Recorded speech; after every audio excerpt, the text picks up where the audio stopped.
John, you all right? Is it? Lost me a second again. Yes. All right, all set.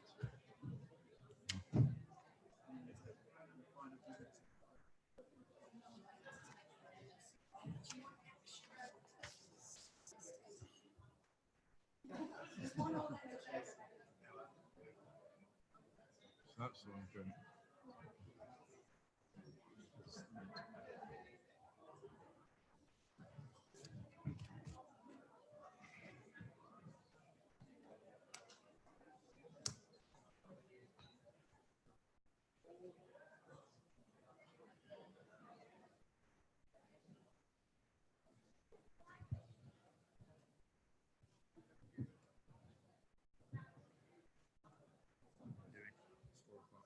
That's about, I think. Yeah, we're on. Yeah. So done. Have to get going quite soon. So can't overrun the talk, can we? Right. Okay to go. Picture the copy for somebody.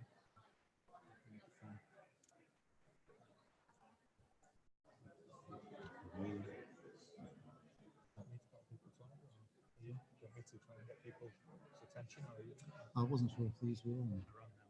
Now. Okay. Hello, everybody. Hope you can all hear me under the chandeliered prairie that we're in. But it's very fitting, as this is the Centenary AGM of the Co-operative College. So I'm not really sure what the accommodation was like when the college had its first annual meeting, but it probably wasn't much like this. So we meet in style, 100 years on from our foundation. So I'd like to, as the current chair of the trustees of the college, my name is Nigel Todd. I'd like to welcome you all to this, our Centenary AGM. We've hopefully everybody has got sight of an agenda. Got a fair bit to get through, but we've got an organised way of doing that. And Simon Parkinson, our Chief Executive and Principal, and Greg, a Finance Manager, will be taking us through some of the nitty-gritty of the college's past year that comes up further on the agenda.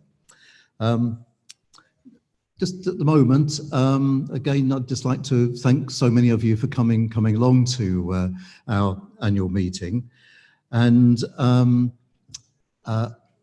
I think there are a number of the trustees who are here today. I know there was one of our colleagues had a memorial event that she had to attend for a former colleague died, but I think there are sort of others in the room. I can see John Knott, and give us a wave, John. Yeah. Any other trustees here at the moment? Yes, John Boyle. John is got pockets full of chocolate, fair trade chocolate. If anybody would like, we'd like that. I think we're keeping a record of apologies for absence from the AGM. Probably our registration desk would have those. But we'll make sure that if you know of any apologies, do let us know, and we'll make sure that's in the record. The first item on the agenda proper is the approval of the minutes from the 2018 annual meeting. And I was wondering, for those who've had a chance to have sight of them, would you agree those as an accurate record? Yeah, that's proposed by John Knott. Do we need a seconder for that? Yes. Maria Link. Thank you. Thank you, Maria. Okay, thank you very much for that. Next item is Chair's report. So you'll see in our annual report, which is sort of on the web and otherwise available as well, that there is a Chair's report in there, so I won't go through repeating that. But for me, there are just a few highlights of our year that I'd like to just draw to our attention or comment on. One is that we've said goodbye to a couple of trustees. John Chilcott, who was the Co-operatives UK nominee on our board of trustees, has retired from that role, though not from cooperative engagement, since he's active as a retail society director. John was very, very helpful to us as chair of the Audit and Risk Committee and brought his commercial experience to bear on a lot of our thinking. And we'll miss him very much. So we send our best wishes to John. But we're delighted that Co-operatives UK have appointed Vivian Woodall, who'll be known to many of us as well, to join as the Co-ops UK nominee for the board. So welcome, Vivian, and we're very pleased to have you with us. Sophie McCulloch, who was a staff representative on the Board of Trustees, has also stepped down from that role. So we thank Sophie very much indeed for the efforts that she put in that role. And I think later on we'll be announcing the election results for replacement of staff nominee for the board. One other person we couldn't possibly sort of move on without mentioning is a legend in her own lifetime, Gillian Lonergan, who I saw around here somewhere. I don't know if Gillian is actually in here. Yes, there she is. She's hiding away. We're still threatening to chip Gillian so that all the knowledge that's in her head about the cooperative movement remains with us in some ways, but she's escaped in a camper van, or planning to, and catching her up is a bit hard, but we're delighted really that you're being able to be here, Gillian. And as always, a year has lots of changes attached to it, and we'll hear about some of those from Simon and Greg sort of later on in the meeting. But for me, sort of headlines that stand out are obviously our centenary and the programme that has been put together and continues to evolve with help from Nicola Huckleby, who does a lot of work, of course, for the Cooperative Council's Innovation Network. We've had really quite a lively centenary so far, and it gets better with our big centenary education conference in Rochdale in November. More about that later. And also the publications that are starting to appear, which at the moment I think we have the more academic one of those about the history of the college and its continuing relevance, and the relationship with the emerging idea of a cooperative university. I say emerging, but in reading 2 or 3 of the chapters in the book that we've just had back from the publishers, it's clear we've been talking about cooperative university for the best part of a century as well. But we'll come back to that. The other thing I wanted to mention was the fact that we now have a number of youth projects active around the country, and those are really exciting for us. And I noticed lots of references to young people and cooperation in the future in the session that was in here just before us with the Mayoral Commission on cooperation from Manchester. So it's great that we've got back into working with young people in often very challenging social and economic circumstances for them. We've also, one other thing that stood out for me is the international recognition that the college still achieves for the cooperative development work that we do in various parts of the world, and which is reflected back through the numerous visits that are made by overseas delegations to Manchester and Rochdale, and to engage with aspects of the cooperative movement in Britain. And the input that we also make into International Cooperative Alliance conferences and bilateral arrangements with cooperative movements in many different parts of the world. And that's become a more vibrant area for us, and a good one, and has produced also a terrific recognition from the European Union in the publication of a report that our colleagues on the staff team, such as Sarah Aldred and others, were closely involved in, about the role of cooperatives in conflict resolution or post-conflict resolution. Cooperatives as neutral spaces that bring people together. And our work is certainly highlighted in that report. I think there's a link to it on their website. It's well worth a look. Again, more widely here in Britain, we've helped instigate and have become fairly central to a campaign to raise the profile of adult education in Britain. The Adult Education 100 campaign, another centenary that's being marked. Again, there's more details on their website about that, but the college has been playing a very important role, really, that brings us into contact with a much wider audience again, probably an audience that we've not been so engaged with for really quite a long time, but we're back there again in the field of vision of people involved in adult education in Britain more widely. Out of that, in part, fuels also again the idea of the cooperative university as a new way of doing higher and further education and adult education, and we'll come back to that later on. And among other developments that are exciting for us, though we're still some way to go, is the New Force initiative that brings together the college, Co-operatives UK, Co-operative Press, Co-operative Heritage, and also the Cooperative Party in exploring the possibilities for common endeavour at a much higher level of impact on behalf of the cooperative movement. So in that sense, there's quite a lot of positives really in the year. But that's enough for me, really. The real meat of the AGM really comes next, I think, if I keep in touch with the agenda, which I'm not always very good at doing. But I think here, really hand over to Simon and then Greg as well to take us through the annual report and accounts.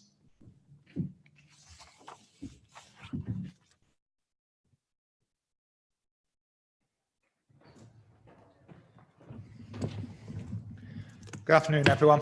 Thank you for giving up your time this afternoon to support us today, and to each and every one of you in your own way, really, because we count on your support throughout the year as well. I think most people know me. I'm Simon Parkinson. I've got the huge privilege and that sense of responsibility about leading a brilliant team at the Co-op College in what is our centenary year.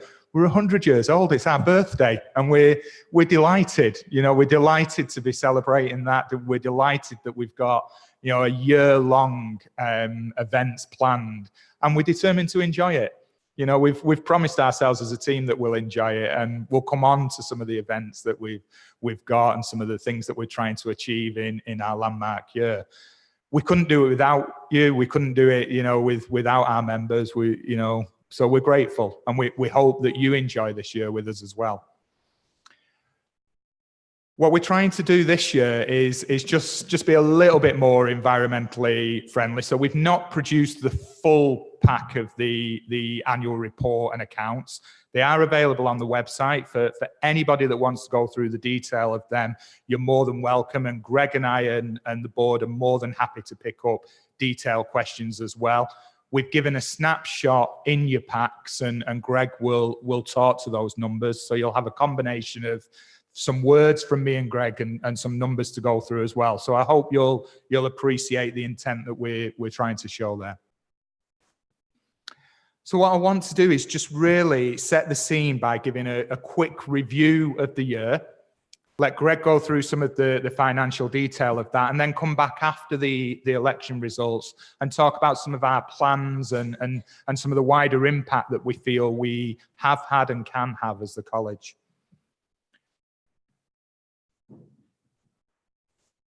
So 2017-18 was the second year of our rebuild phase. We'd made some changes in 2017. We'd slimmed down the leadership team, and we'd start to really refocus on areas of work that we thought we could be good at. And what we did was trim the costs that we could, but also invest in new areas of work. And as Nigel's alluded to, that's meant us bringing in, you know, new staff to the team, which has been fantastic. New staff working on our UK programs, new staff working in our L&D team, new staff working in our academic programs team as well. And it's just really given the college a lift. New faces, new ideas, and new projects that we've started to see the real fruition come through now. and that's been, it's been really exciting for us to translate some of our past successes internationally and really build on that and start to have a real good impact across the UK. So that's been, really interesting to see, and it's really helped also us diversify our income streams, because at the start of that review point, we were facing challenges in terms of the market and in terms of the contracts that we were picking up, both from within and without the movement. So it was important for us to really try and look out and look beyond and see what we could do next. So we'd set ourselves a target against 4 goals, progress against 4 key goals. Goal 1 was this idea that we could create 10,000 individual learning experiences for people. And we've achieved that. By July 2018, we'd passed 8,000, and we're now past 11,500 individual learning experiences that have happened. And that doesn't include mailings, newsletter, website visits. These are interactions that we've had with individuals where we feel that we've helped progress their knowledge about the cooperative values and principles. We also set our challenge to relaunch our accredited programs. It's something that had been part of the college's offering historically and something that we'd moved away from. And we've successfully did that. Angela and her team led on that, and we are now an accredited centre again with the Chartered Management Institute. And that means we're able to offer a range of courses, a range of leadership, cooperative leadership and management courses that we can certificate ourselves, but we can also accredit through the Chartered Management Institute. So returning us to that position where we were an accredited provider was important. And it was a really important key first step towards an ambition that we'll touch on later, which was to position the college as an organisation that had degree awarding powers. We were also really keen to influence policy and to actually help do our part in generating a policy environment that's favourable for cooperatives. The area that we chose, you may say naturally, was the policy area around adult education. There is a happy coincidence that the college centenary also marks the centenary of a landmark publication in terms of adult education and placing the duty on local authorities to provide adult learning. Many of you in the room will know that since that point 100 years ago, and maybe since its heyday 40, 50 years ago, adult learning has faced an absolute funding crisis in this country and has continued to be cut and cut and cut. We've recreated the commission from 1919 and are leading a piece of primary research together with Oxford University, Nottingham Trent, the Raymond Williams Foundation and the WEA to really produce a piece of primary research which we hope and expect, actually, given the traction that we've had on this, will help shape public policy in terms of adult education. That's a massive achievement for us as a college, and a real demonstration of an area in which we've punched well above our weight, being able to influence national policy at that level. Our 4th strategic outcome was building on our strong international presence, a presence that Sarah leads on for us. And we were keen to try and expand, on our international work and look at different areas and different regions and different types of interventions. And again, we've been successful at that.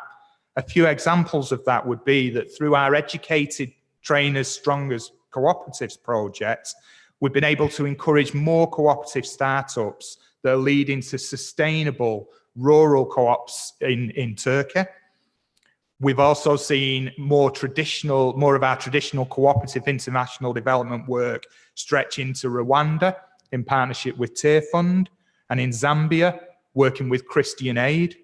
These are major international NGOs that come to the college. They come to us seeking a partnership because they recognise the experience we've got in bringing the cooperative dimension to international development. So again, real success in that core international development work that we've been involved with. But we've not stopped there. We've taken our offer further. So instead of just hosting study trips to the UK, for the first time, we took some of our learning and development on the road even, and delivered a 3-day program in the Philippines, talking about cooperative leadership and management with the emerging generation of cooperative leaders in the Philippines. Some people will know that turned into a slightly extended stay for me, but that, not of my making, but as, it was an interesting experience. And then closer to home, we've started to really build on the notion that we want to be the Co-op College UK.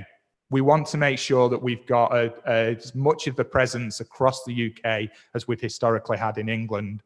So we've now successfully registered as a charity in Scotland. So we've got our Scottish registration, and we've got our first 2 in-country projects going in Scotland, and I'll talk about them more after the piece that Greg does and the election results.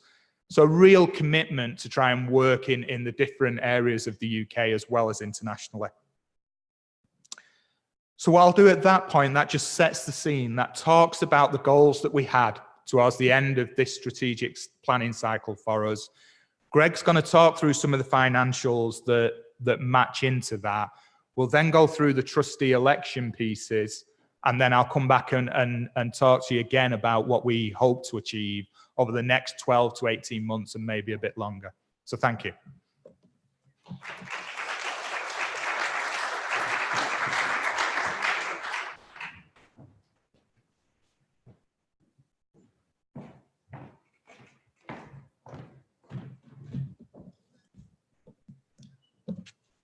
Thanks, Sam. We are in a position as we stand, as we have been for a few years, where we've got some way to go to reach true financial sustainability year on year. But in 2018, we really took a step forward, streamlining our costs and developing the first stages of developing new income streams. A year ago, as I stood talking to the AGM, we forecast that we would get somewhere towards 50% cut in our deficit. We've actually beaten that. We've had a 54% reduction from 387,000 deficit down to 177,000. This was mainly achieved from cost reduction, and the cost reduction was actually in the region of £270,000. Some of you will know that we had a restructuring in late 2017. As a result of that, there was significant savings on salaries, but a reasonable portion of that was reinvested in new roles and skill gaps that we had.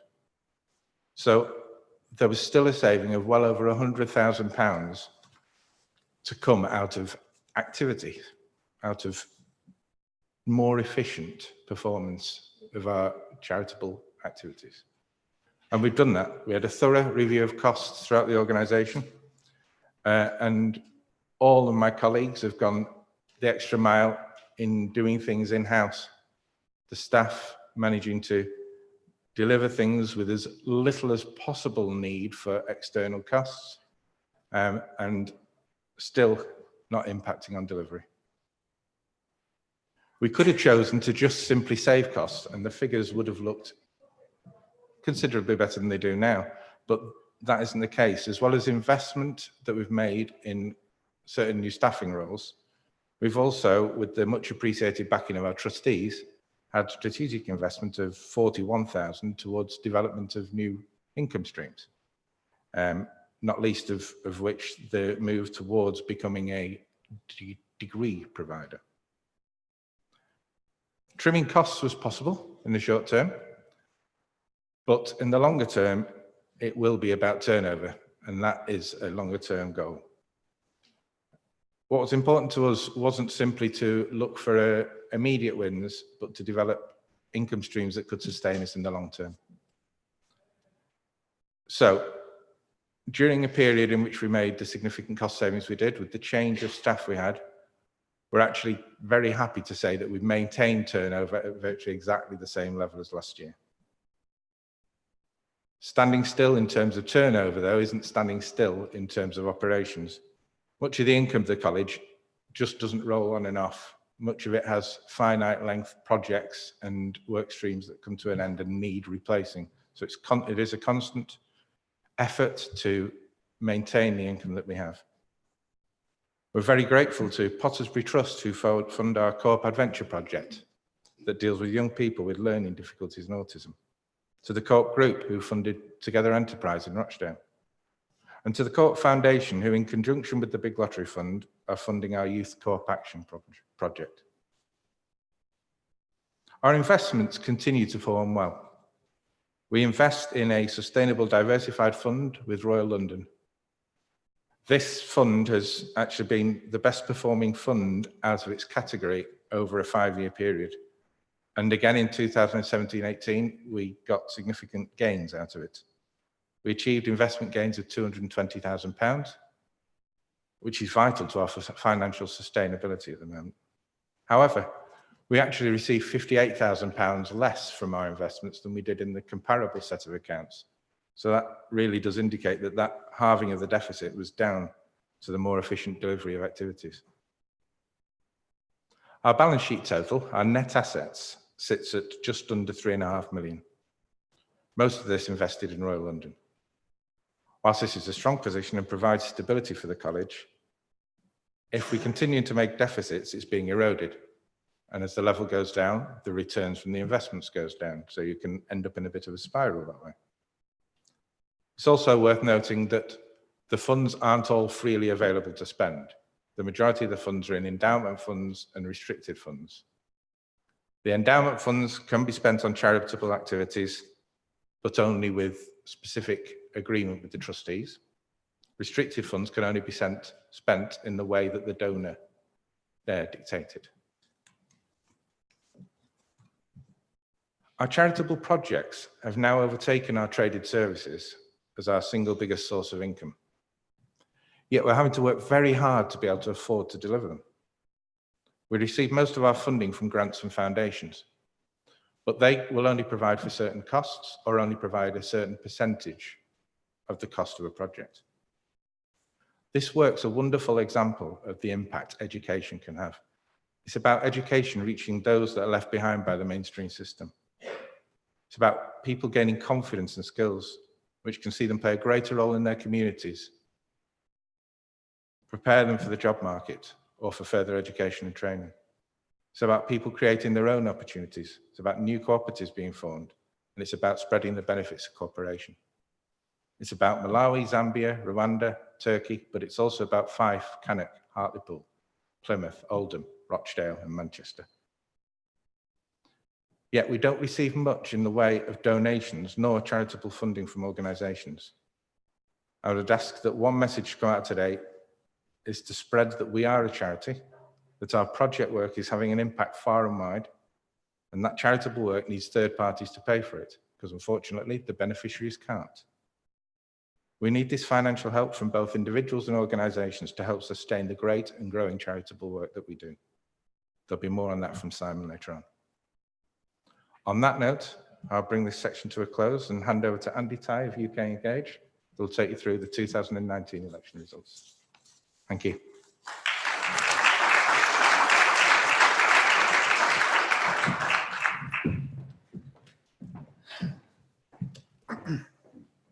Thank you very much, everyone. Good afternoon. I'm Andy from UK Engage. We are the independent scrutineers that ran both the nominations process and the election process for the trustee elections this year. There were 3 categories that we had vacancies in. That was the individual membership, the staff membership, and the organisational membership categories.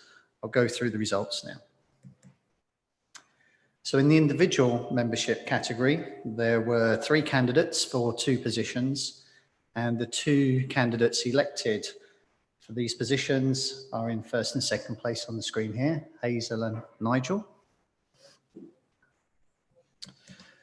Moving on to the staff membership category, there were 2 candidates for 1 position, and the position was taken by Daniel, duly elected for this position. And for the organisational membership category, unfortunately, we didn't receive any nominations at all for that category, so the position will remain vacant. As Nigel informed you earlier, there has been the appointment of Vivian Woodall to serve on the Board of Trustee for a 3-year term. And moving on to the resolutions, we didn't receive any submissions for any resolutions this year, so there aren't any. With that, I'll hand back to Nigel to continue. Thank you. Thank you very much, Andy, for your conduct of the election, and thank you to everybody who stood in the election too.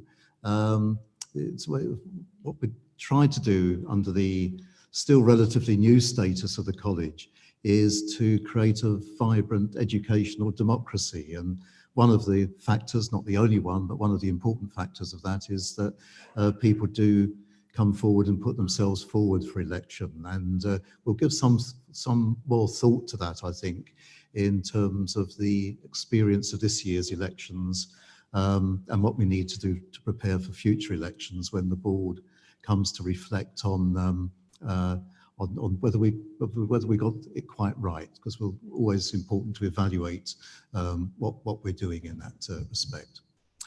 Though we had received no motions to go forward as resolutions for this year, we did have a resolution last year, which was passed unanimously, brought by Cole Massey from the Solidarity Economy Association, which committed us to solidarity with emerging cooperatives in Rojava in northern Syria. Life has moved on dramatically for the Rojava area in the past year with the military defeat of ISIS, although the problems still continue, and indeed the problems of threats of war still continue there. But I'd like to invite Colm, if you'd like to come up and just say a few words about things that might have flowed from that motion, or at least from in terms of our interest in Rojava.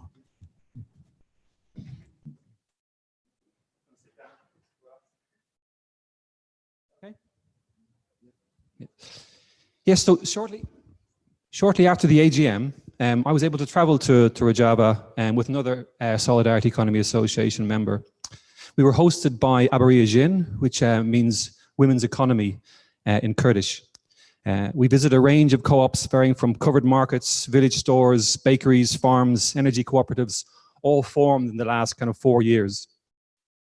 And we brought gifts of books from the college and messages of solidarity from Co-ops UK and other UK co-ops. It was a whirlwind tour, and the language barriers were significant. But we managed to agree with our hosts several practical project areas that we can work on together. And they range from renewable energy projects to a co-op twinning initiative. Since then, through our project Cooperation in Mesopotamia, and with other UK cooperatives and individual cooperators, we've been getting stuck into executing those projects. We ran a workshop tour in the UK last summer. One of the projects was arranging for a manual on food preservation projects for agricultural co-ops. So we were able to get a manual compiled and translated into Kurdish for use by agricultural co-ops in the region. And we've also formed an international working group to work on the renewable energy project. So we have several co-ops, some in other parts of the world, to work on that. My notes have disappeared now. So like everywhere else, the co-op movement in Syria is not disconnected from everything else that's happening in the world. And we've also been involved in calling for the co-op movement to support other things. So we were involved in calling for the movement to resist the building of the mega dam, the Hasankeyf mega dam in southeast Turkey. And we've been also asking for people to show solidarity with there was a huge hunger strike happened this year that many of you will know about, initiated by the imprisoned Turkish parliamentarian Leyla Güven. And And we've also continued our work of publishing and translating documents and news about the economy in the region. And we've relaunched the website last year, so you can now find that at mesopotamia.coop. So the challenges facing cooperatives in northern Syria have not abated. There's still an embargo. The military situation is still very, very unstable. In fact, there have been recent reports of crops in agricultural cooperatives having been burnt by Turkish military and also ISIS sleeper cells. So it's a very real kind of horrible threat that the cooperators face there. It's really important that we can build on the breadth and the depth of the solidarity projects that we have started. It's moving. It's more now than UK. We're involved. We're working with co-ops across Europe in this work, and yeah. So it's important to try and find new ways by which the college and its college members can support this work. So one of the things we will be launching is sort of a fundraising campaign after the summer, which would be great if you could ask your co-ops to support. And we want to look at ways in which we can get a representative of the co-op education sector in Rojava to participate in some way in the November sort of celebratory events that we'll be having. So yeah, that's it.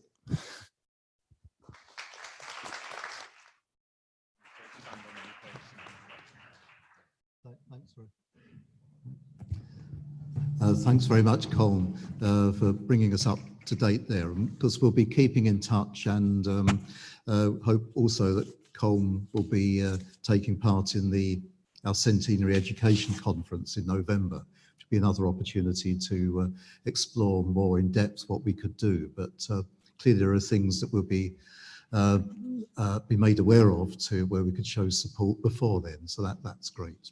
Thanks a lot.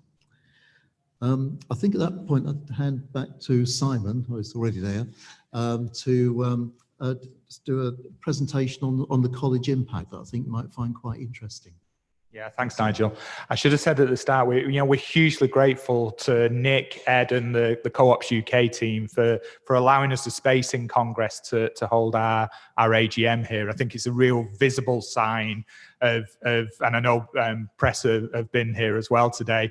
So it's a real visible sign of us trying to work together and get that cohesion that you rightly expect from your support bodies, your central support bodies.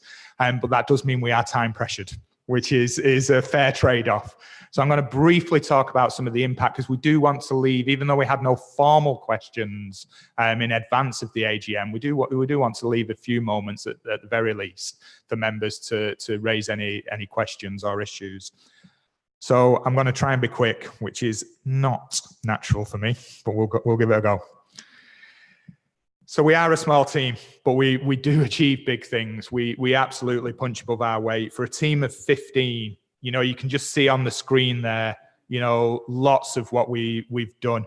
If I pick through those, when we say we've further developed our e-learning offer, we don't just mean in this country, but we've actually been working with BCCM in Australia, who have commissioned us to do some online learning for their sector over there. So that really is an easy way for us to expand our reach. We have just been, and I think it's getting quite a lot of traction, been one of the lead authors on the Co-op and Peace report, and that's been picked up, again by various organizations across the European Cooperative Development Platform and the International Cooperative Development Platform. And again, Amanda and Angela have done a great job on that. So you can see that we're really, really trying to punch above our weight and really get the maximum impact for our members and for our beneficiaries. I mentioned some of the achievements in the last slide, and just to pick up on a couple again here. We are establishing and growing our UK charitable projects. We are your education charity. We're proud to be that, and actually we want you to recognise us as that. It's a slightly different position. We need your support. As Greg said, we need the organisations and organisational and individual members of the charity to work with us, to work alongside the funders that we've already identified and are grateful to for their support, so that we can have a much greater impact. So we do need your financial support going forward. We've increased our online following, and we're also proud of the fact that we're still working with the Co-operative Heritage Trust to manage their operations. And alongside that, in the latter half of this year and moving forward into next year, we're committed at the college to playing our role in what's been labelled New Force, or the New Force for Cooperation, which is a project where our sister organisations and us, so that's Co-ops UK, Co-op Heritage Trust, Co-op Press and the Co-op Party, are really engaged in dialogue and action to make sure that we've got a real joined-up offer that supports both the existing and the developing cooperative movement for the years ahead. We want to be relevant, we want to be supported, and we want to be supportive to the movement. So we're working really hard to make sure that, you know, we do that with our sister organisations so that the national and international movement benefit from that.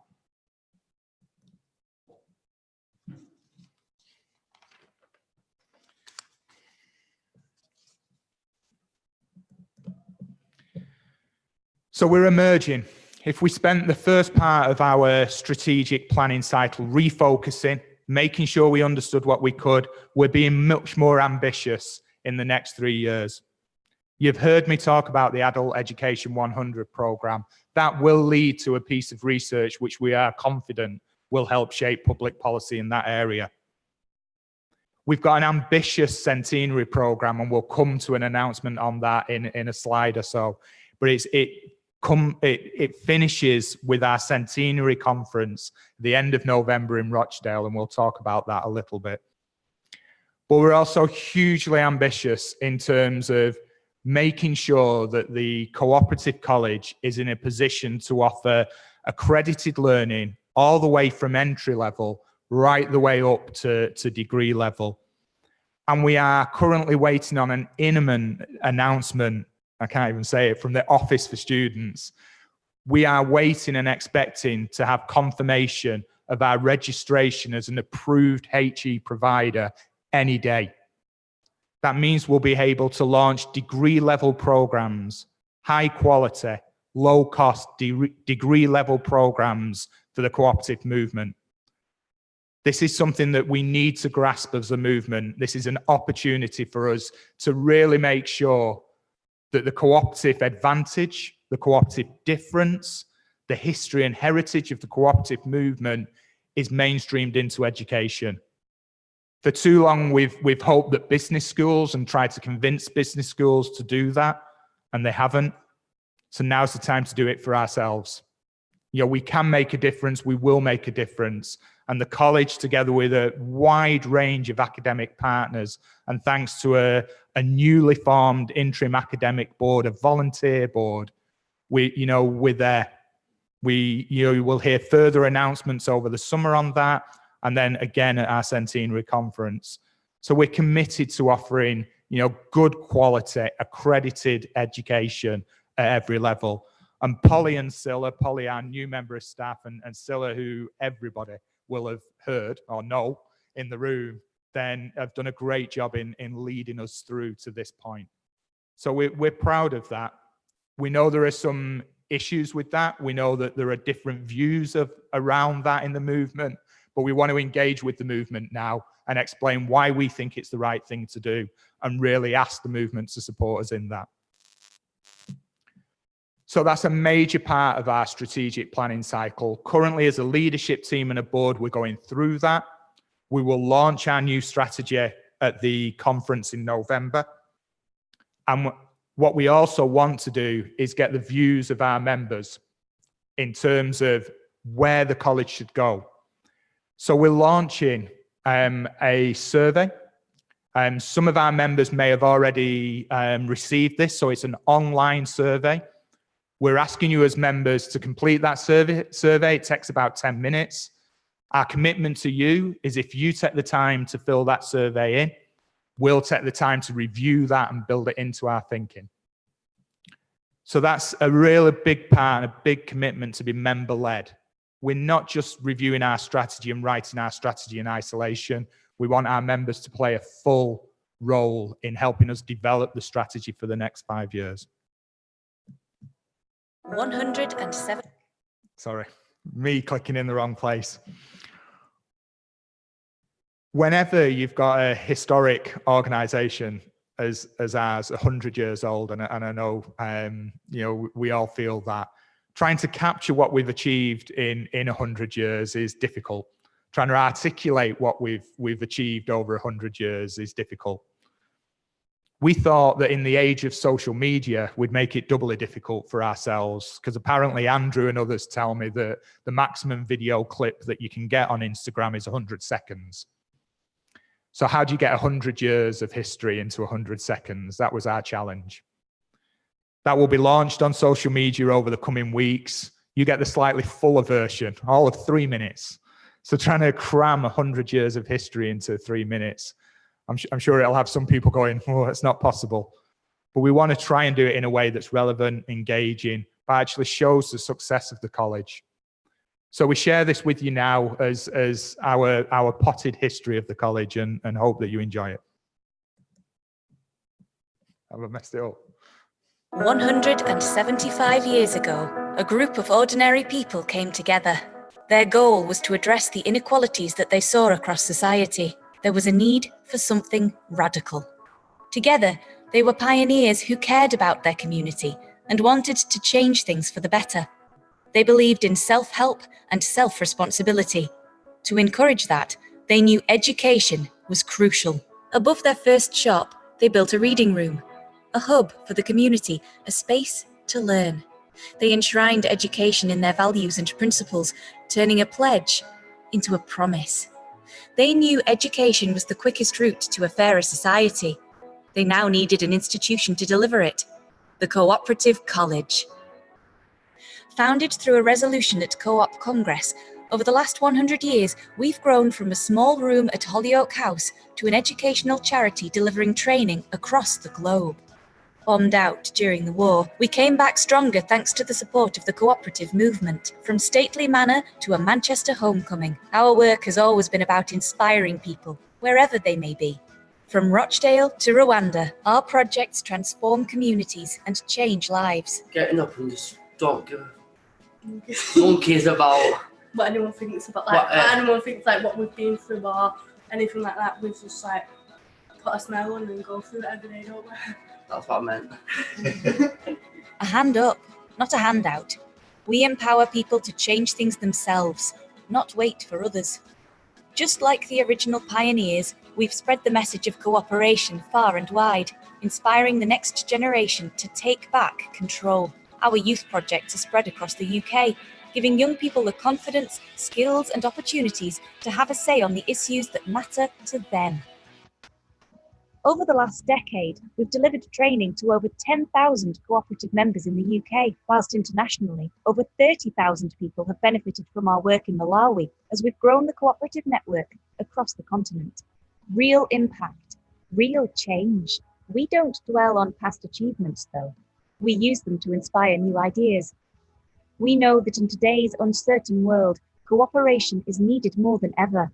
From shining the spotlight back on adult education to developing a cooperative university open to all, not just a select few, the need to think differently hasn't gone away. Society's problems won't be solved by same old, same old. It's time again for ordinary people to do extraordinary things. We are the educators. Join us, and together we'll build a fairer world.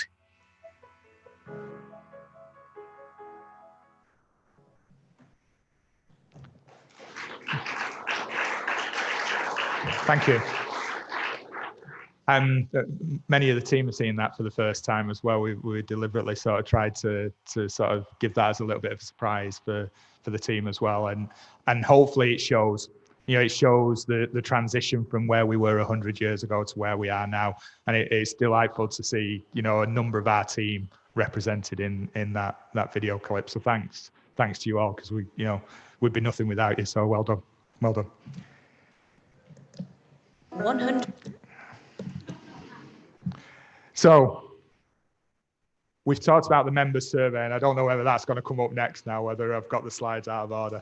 But what we want to do, we want to engage with our members. We want our members to help shape our strategy. But we also want to reward our members. We want to reward you for your support. So we've got our major centenary conference in Rochdale at the wonderful Rochdale Town Hall on the 26th to the 28th of November. It's Co-operative College 100 years and now the future. And what we're offering members is that first chance to book a heavily subsidised and discounted rate. So we're offering our first 100 tickets to members for the full 3 days for £100. You know, and that's a recognition, and the college is subsidising that for members to make sure that we get a really strong member representation there. We've already got a number of international delegates confirmed. This will be a true celebration of our international work. We're investing in having some of the sessions simultaneously translated. So this will be a full international conference. And that will be our end of year celebration, if you like, our big birthday bash. So I'd encourage you to have a look on the website. The address is there for you, and book early, because it's gonna be big. It's gonna be big, so book early. That's it. We've cantered through that a little bit. So thank you, because that's a lot of information to take in a really short period of time. It's left us sort of 5 or 6 minutes, and I'm looking for Wendy from Co-ops UK, because I'll get a big sign from her if I go over. So are there any questions that members would like to ask either me or any member of the team? I think we've got one at the back, which would be great. Team, I'm just putting you on notice. If it's a question about your area of work, you're probably better placed to answer it than I am. So watch out.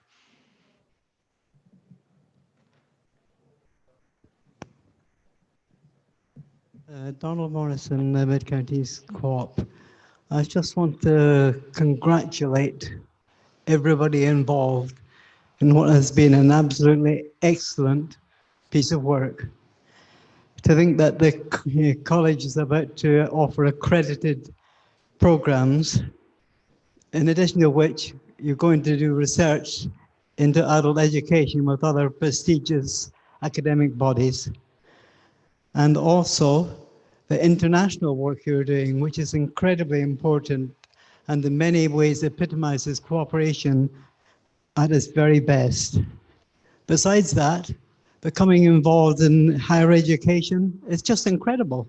And of course, not to forget your increased presence in Scotland, which I've been a proponent of for some years. So congratulations to everybody in what has been obviously very, very hard work.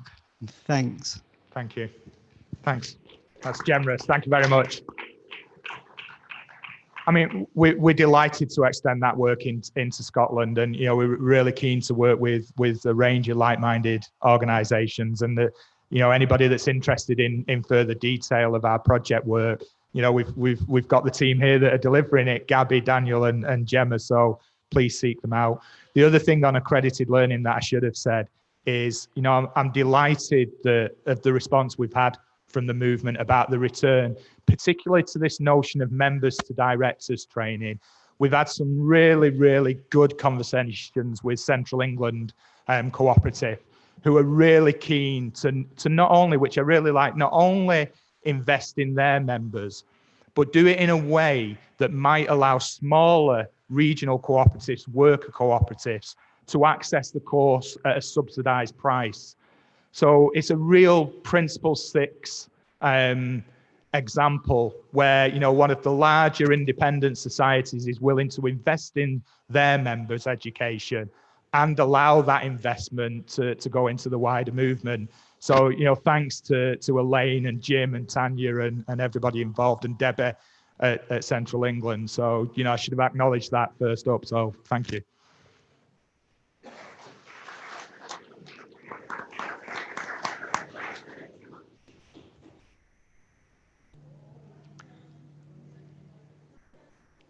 Oh, we've got one other question. I was going to say I don't want to jinx it, but we.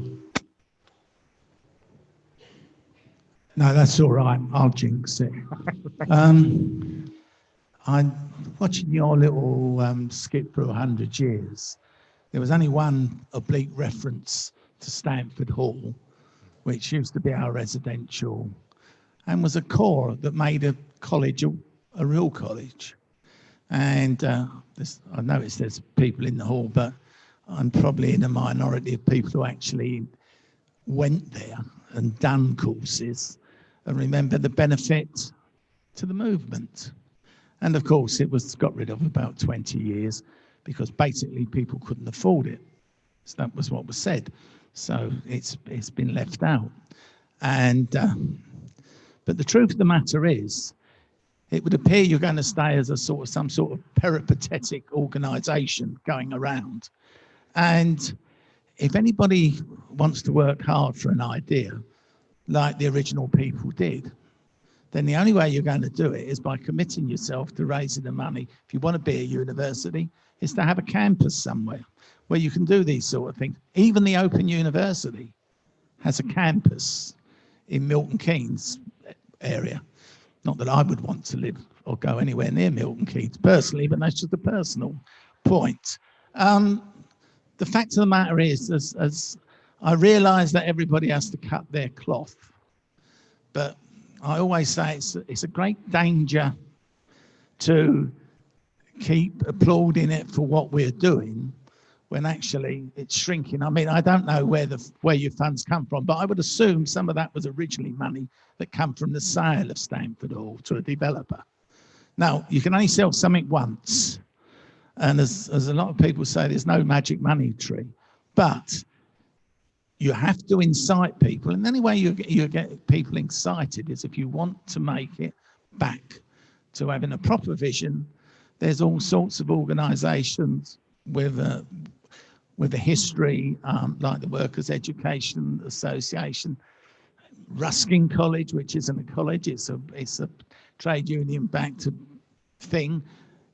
There's Ruskin Hall, sorry, yeah, whatever. But the fact of the matter is that you've got to take a look at, say, where do we fit in this self-education position now, and do we really need a college? And if it is going to be a college, and if it is universities, and I am giving out university degrees, you've got to say the only way we can do it is thinking back to when we were in our heyday, over 50 years back when we had it. And we've got to be different to group and say it's not going to be better next year, because history says that most of the time it's going to be worse. And you've got to have a big ambition. If otherwise, you're just going to keep on shrinking. Yeah. And it doesn't matter how many good things you do, yeah, with the less money you have available, the smaller the things, the benefits you can make. So I'm not trying to put a down on it. I'm just trying to, as it were, stand back and say, everybody's got to be honest in this movement. And sometimes we let the fact that we're hug-a-mugging together forget about the big outside world and how nasty it can be to us. So that's it. Thank you. Thank you. Where I agree with you is that we've got to have huge ambition, and we have absolute huge ambition. Where I disagree with you is that we need to place ourselves in one university campus. We're likely to have several campuses across the country. We are going to take education to where the masses are. We're not going to make people come to a central location for that. That's not in the plan, not at least for the first 3 to 5 years. We want to get out there. We want to work with like-minded organisations. We want to bring people a second chance at education. So this isn't about passing A-levels, going to university and having the campus experience. There's plenty of organisations that do that, some better than others. You know, we want to be a radical alternative provider that's built on cooperative values and principles, where the students themselves are putting as much of the knowledge in as the lecturers that are in the room. So we're grateful, I'm hugely grateful that we've got the legacy of the Stamford Hall money. It is the money that's invested. I'm proud, and we recognise Stamford Hall in our history.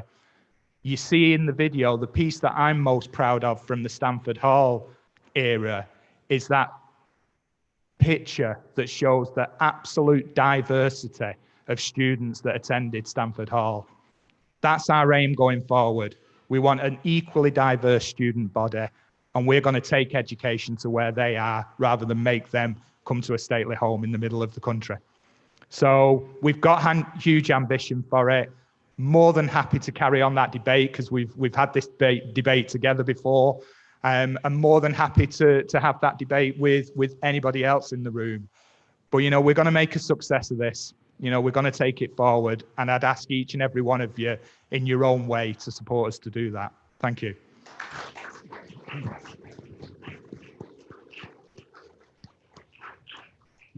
I will get shot if we go any further with this. Again, thank you to each and every one of you for attending.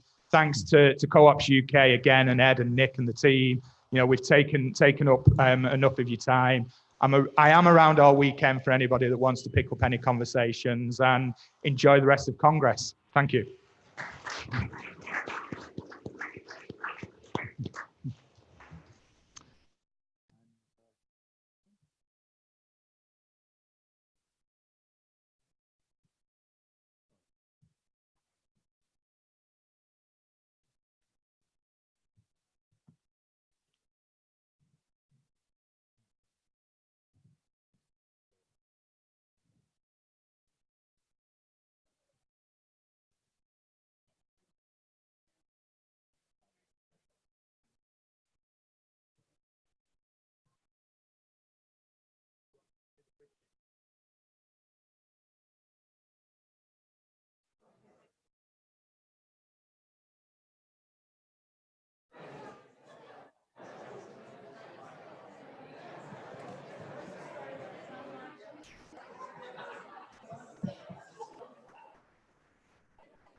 Check.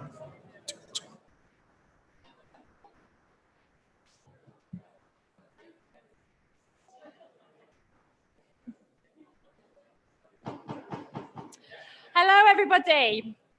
Hello. I'm Rebecca Harvey. I'm editor of Co-op News, and we've got about 7 minutes now before the start of the Co-operatives UK AGM. Now, during the college AGM, Simon mentioned the New Force project, so we're just going to take these few minutes to talk a little bit more about this. So joining us on the stage are some of the representations of the organisations taking part in New Force.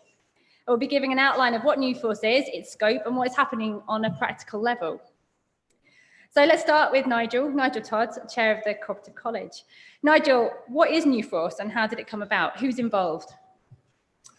Well, New Force is a response to a request mainly by Steve Morells from the Cooperative Group for cooperative infrastructure organisations, and by that we mean the Cooperative College, Co-operatives UK, Cooperative Heritage Trust, the Cooperative Press and the Cooperative Party, to come together and think of a common endeavour. What would make a bigger impact for the cooperative movement if we worked together in perhaps a different way and explored perhaps shared ways of doing things, particularly around administrative and financial systems. There is also, we understand, and an interest in achieving a financial saving for the cooperative group in this as well, which is understandable in the present climate. So the challenge for us is to see really when can we take what we do up to a different level and make a wider impact. Great, thank you, Nigel. So also on stage is Bev Perkins, who wears many hats, but this particular hat is as Director of Co-op Press. So Bev, what is the scope of New Force? What is the group's shared vision? Well, New Force really should be probably called New Force for Change. We're looking to work together to grow a diverse, a very dynamic and a very sustainable co-op movement. And I refer here to a co-op movement meaning across all sectors, so not specific to any one sector. And our work so far, therefore, has included two main areas which are running in parallel and will be ongoing. The first is looking at our own performance.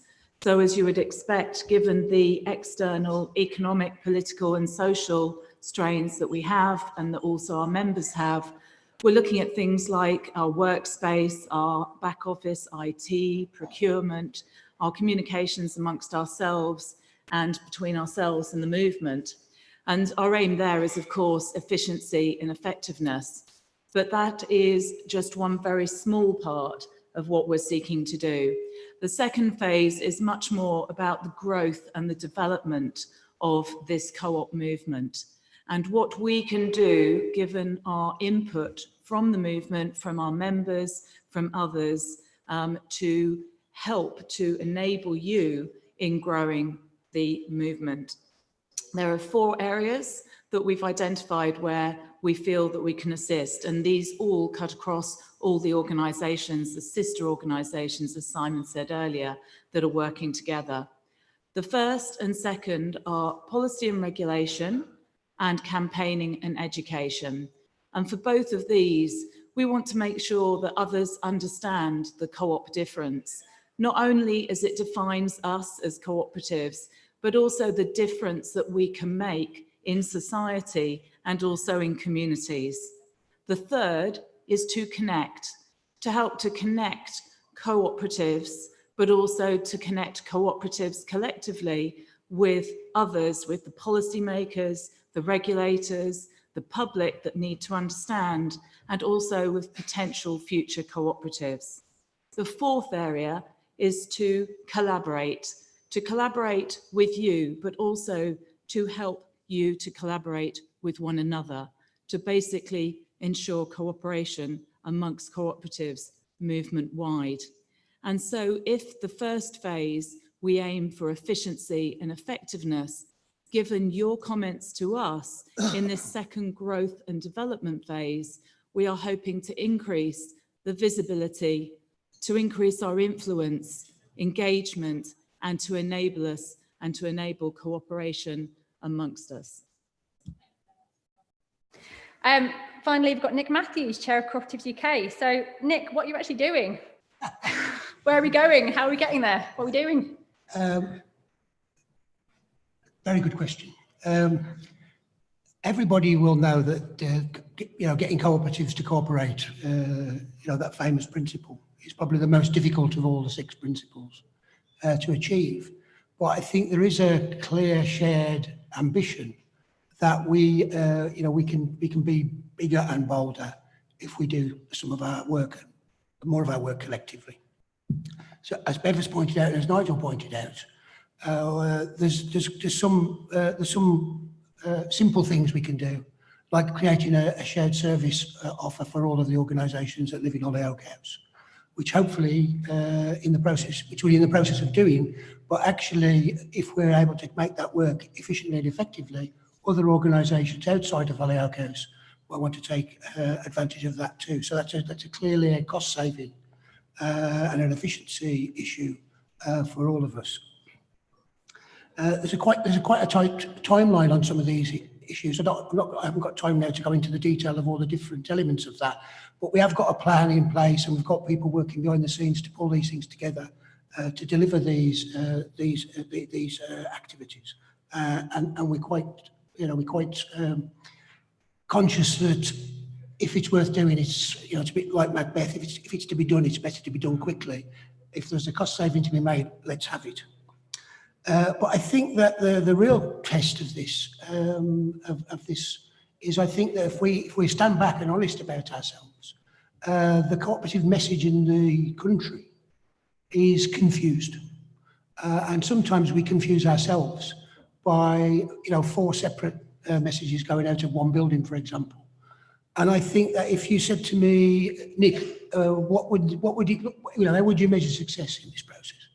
And I think this is where Bev's point at the end is absolutely right.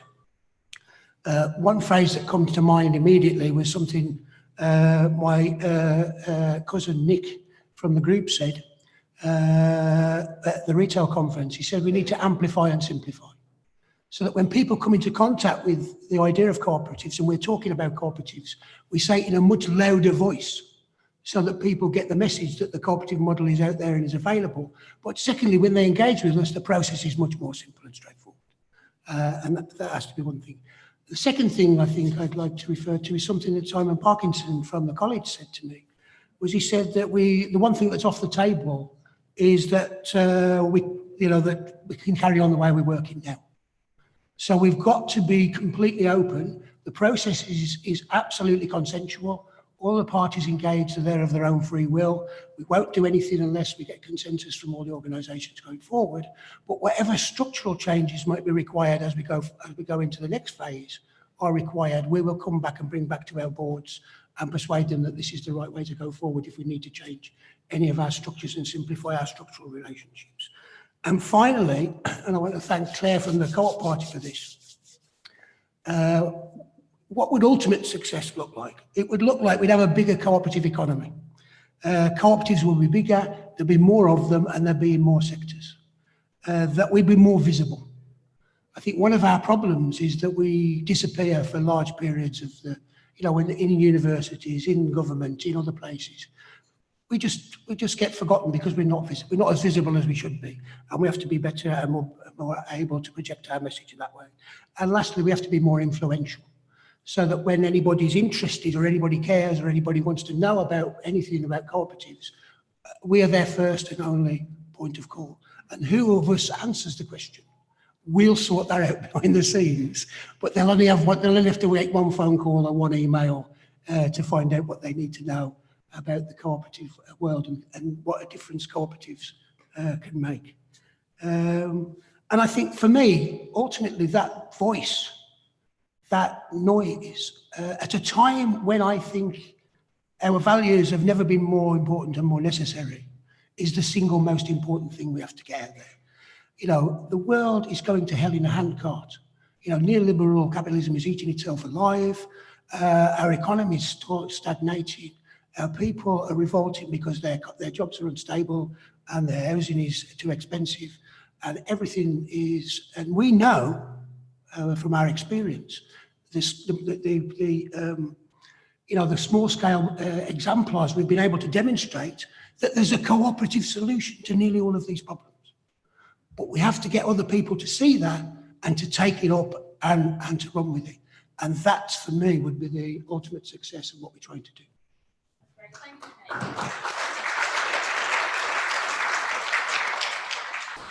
Thank you very much, everybody. If you'd like to find out more, do speak to Nick, Nigel, or Beverly, or myself, or Simon and Ed too. And if you do have any questions, meanwhile, we have set an email address up, which is newforce@thenews.coop. So that's newforce@thenews.coop for any initial queries. And we'll be speaking to you all more about this over the coming months. Thank you very much.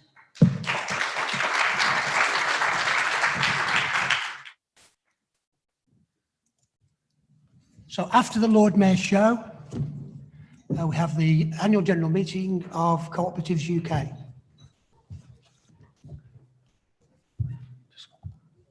Just give 2 minutes for my beautiful assistants to arrive. Thank you, Nick.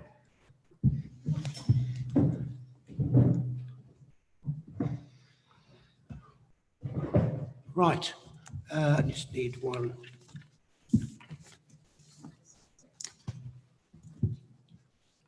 Yeah, I've got one just in case. Must be voting paper. So, welcome. For those in the room, and I have to remember this for those people who are attending online, welcome to the annual general meeting of Co-operatives UK. Let me just introduce to those who are new to the annual meeting, people on the top table. On my left is Ed Mayo, our Secretary General, and on the right is Zena King, who is the Society Secretary. First, we need to confirm the attendance. If you're online, complete the registration. Complete the registration process to know you're present. Those of us in the room should have already been asked to submit the bottom right bit of your ballot paper so that we know that you're in the room and registered. Have we got a quorum, Secretary? Yep, we're quorate. If anyone hasn't already handed in their attendance card off their voting card, could you hold it in the air now and someone will come and collect it for you? I need to let you know the meeting is being recorded to help in producing the minutes. How they will work out what I've said from a recording, I'm never quite sure, because you know I have a perfect accent and don't speak with any kind of oddness at all. So, but we are be recording the meeting. So if anybody speaks in the meeting and anybody, just be aware of that, so that we can get down in the minutes what you said and if you're contributing to any of the debates. And on that basis, don't try and contribute to the discussions without a microphone. The plan is today for voting by the show of voting cards, giving one member one vote. If you're in the room, we'll wave the card that I've just lost, because I've got the Heart of England Society card here somewhere. Yeah, but you've all, see it on the screen. Yeah, but you've got one. You can see the one behind you.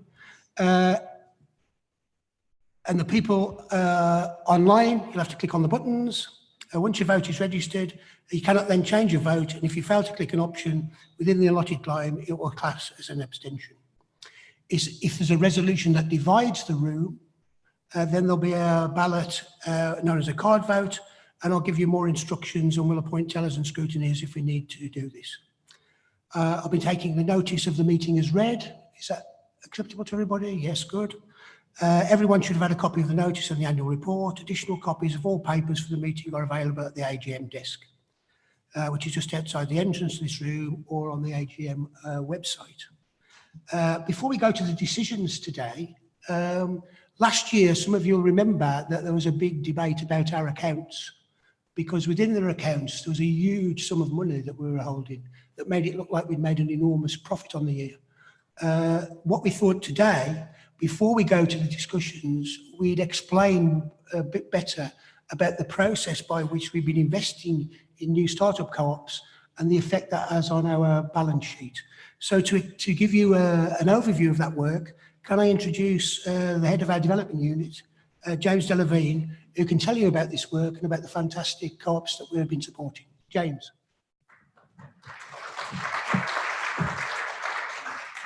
Thank you, Nick, and good evening, everyone. It's great to be able to address you. It's my first time addressing Congress. So over the next few minutes, I'm going to talk through Co-operative UK's role as an institutional investor in the community shares market, how this innovative work aligns with our mission to grow the cooperative economy, and outline the impact this work is having on our accounts, along with our financial position today.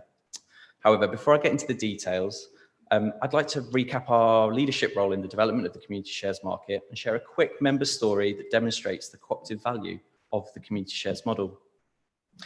Community shares is a brand of social investment that refers to withdrawable share capital. It's a form of share capital unique to cooperative and community benefit society legislation. Community shares have been used to save local shops, pubs, finance renewable energy schemes, fund new football clubs, and restore heritage buildings. Since 2009, over 150,000 people have invested over £150 million over 500 community businesses across 21 sectors throughout the UK. In short, community shares are building stronger, more vibrant and independent communities. Now, one of these communities is a neighbour.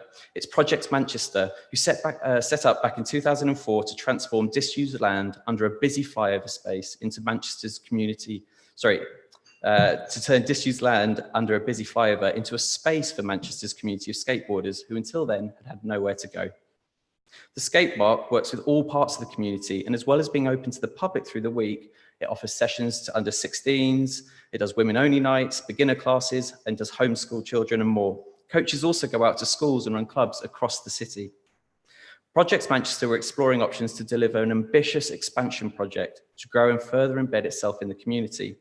A community share issue was the natural solution, and they went on to successfully raise over £134,000 to expand the park, spectator and cafe spaces. We invested £67,194 via the Power to Change booster programme as match funding to the investment secured from its 70 member investors. In addition to securing the funds needed to expand the park, Projects Manchester strengthened its user and supporter community. And when Manchester City Council tried to levy a £5,000 charge during the expansion programme, it was the community that successfully campaigned to get that fee waived. That's just one of hundreds of similar stories from across people-powered communities. But how did we get here? Well, towards the end of 2008, Locality and Co-operatives UK came together to establish the Community Shares Programme, an action research programme funded by the Cabinet Office and the Department of Communities and Local Government.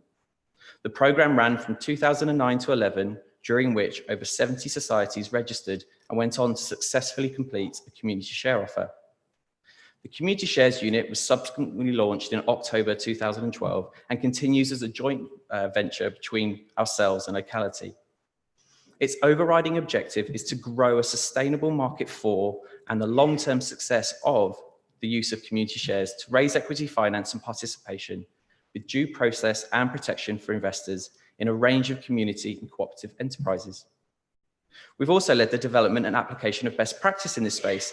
We've trained up to 29 licensed practitioners, and we facilitate the Community Shares Standard Mark. It's the rubber stamp, and it's nationally recognised for community share offers that adhere to best practice. Last year, we were proud to award the 100th Community Shares Standard Mark to our member Eden Rose. They're a Suffolk-based group benefiting people with life-limiting conditions. Learning from the early stages of the Community Shares programme highlighted the potential for institutional investment to stimulate and support community enterprises, especially those more deprived, hard to reach, to overcome three critical challenges that were preventing projects from being taken forward when seeking to raise finance through a share issue. Those challenges were that communities were unable to launch a share offer due to perceived and real constraints at the development stages. Communities, especially more disadvantaged groups, face a series of challenges during the share offer which prevents them from meeting their targets or from proceeding with the venture. And communities develop and launch share offers having not adopted good practice, leading to growing levels of poor practice, and that had the potential to weaken consumer confidence and threaten the community shares market as a whole. In addition to the value that this model could provide to communities undertaking share offers, we were keen to test the value of supporting the wider community share market, and our board set a strategy to develop a funding mechanism that could deploy wholesale funding as equity investment into the societies on the same terms as the community, but also the development of an investment fund with an ability to generate sustainability through the recycling of capital on a long-term basis. So after a period of exploring the theory behind this, we secured a £1 million grant from the Power to Change Trust to pilot the booster programme.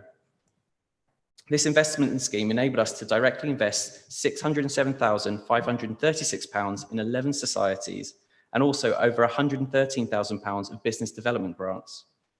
The pilot demonstrated that the booster model supports community enterprises to overcome those three critical obstacles. And we have identified with 12 of the 15 community societies supported by the programme having successfully completed share offers and met good practices. The success of the pilot informed the second phase of the booster programme, which commenced in summer 2017. Again, funded by Power to Change, this £3 million phase is a larger scale programme that's going to run up to the end of 2022 and support a greater cohort of eligible community-owned and managed businesses through grants, equity investments, and ongoing governance support. To date, over the two booster programmes, we've awarded £286,742 of business development grants and invested over £1.2 million in 19 societies. Beyond this, the purpose of the second phase of the booster programme is to determine the viability of an intermediated structure that can continue to invest on equal terms and achieve long-term sustainability. But in order to do this, our institutional investor role enables us to provide ongoing value to societies as an active member, providing guidance and oversight through the established cooperative governance structures of participating enterprises. So as our members, you can continue to see the success of the Community Shares Booster programme through our financial statements.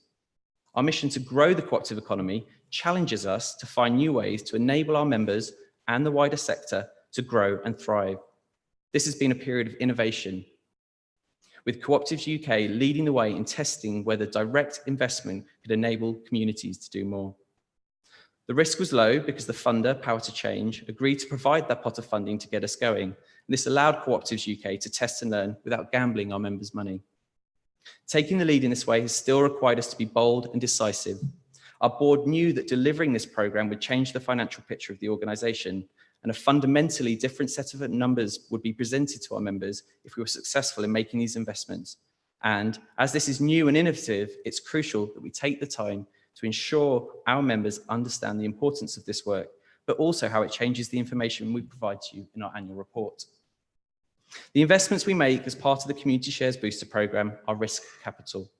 The whole point of this work is to get money directly into communities and the organisations that are emerging within them so that they can do more. Some investments will prosper and provide interest. Some of the enterprises will become sustainable enough that we can gradually withdraw our shareholding to reinvest in the growth of another society. And some projects will fail. In these cases, Co-operatives UK could lose out just as any other investor, but we have the protection that the money we invested was never really ours in the first place. Power to Change were prepared to take the leap to develop the market further. They also enabled us to expand the programme to ensure that organisations that we invest in benefit from our own expertise, especially in cooperative governance. Our staff and partners work with these organisations to facilitate sustainable and effective enterprises to increase the likelihood that they will succeed in delivering their mission, and in turn, to help us grow the cooperative economy. So that's why you've seen a very different picture in our financial statements over the last couple of years. And rest assured that we put all of the money we receive to good use, doing as much as we can with our members to deliver our mission. You'll see that in terms of our statutory reporting, these direct investments impact our bottom line. They're highlighted in the green box in our income statement. That's page 27 of the annual report. And in 2018, we invested £441,361 in matched investments in societies that are working to deliver change in their communities. And Michael's going to talk about our financial statements a little later on. But just like any other investment, we are required to detail in our notes, and that's on page 39, the breakdown of where these investments have been made and an assessment of their carrying value. As time goes on, we may need to write down the accounting value of some of these investments where the organisations are struggling. This is all part of the process of beginning to create a sustainable fund for matching community shares investments. So where next? Well, we've committed to a series of activities to explore succession planning of the Booster Fund.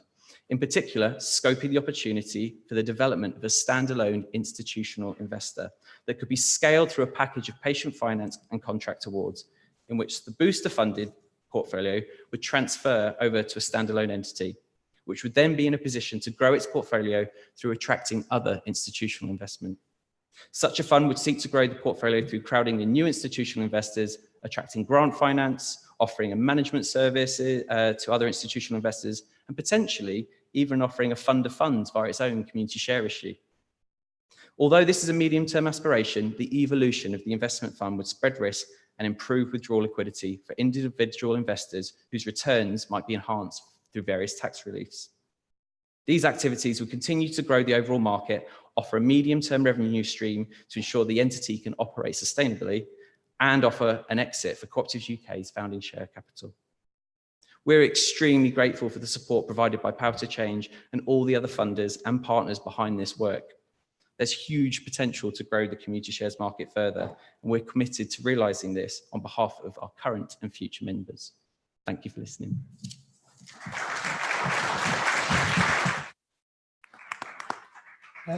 Thank you, James. I hope you'll agree that that's quite an exciting initiative to be able to invest, as of today, around £1 million in new startup co-ops is not something we could have envisaged a few years ago. Can we just now move on to, and just as an aside, on page 39, as James pointed out, there's a list of the 15 cooperatives we invested in last year. So if you want to know the names of them, if there are any ones you know or are familiar with, you'll find the actual names of those cooperatives on that page. Now we move on to the first formal item of business. Can I ask you to approve the minutes of the AGM held on 18th of May 2018. I would be proposing that we accept those minutes as a true record. Is there a seconder from the floor? Thank you, Harry. All those in favour, will you show by your card?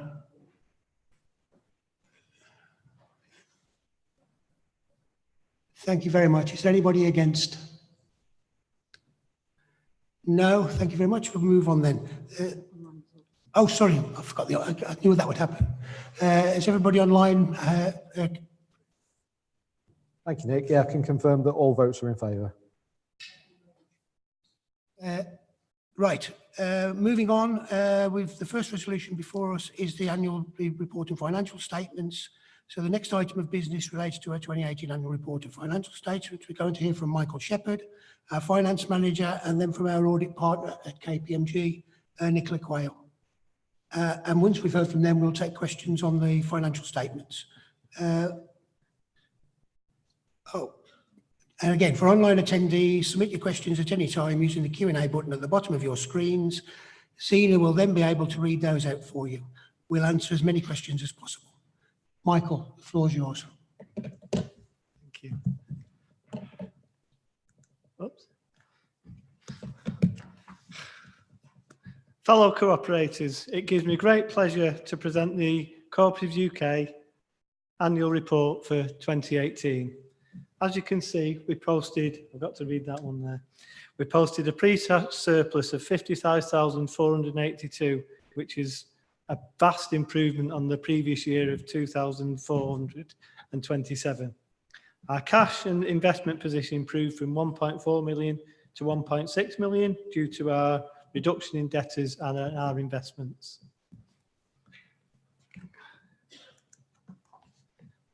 James has talked about the power to change, but at the end of the year, we had just short of £1 million. And as of today, we've got 1.2 million invested. It's part of the money from from Power to Change, so I'm not going to talk about it anymore. There's the investments from this year, just as an example.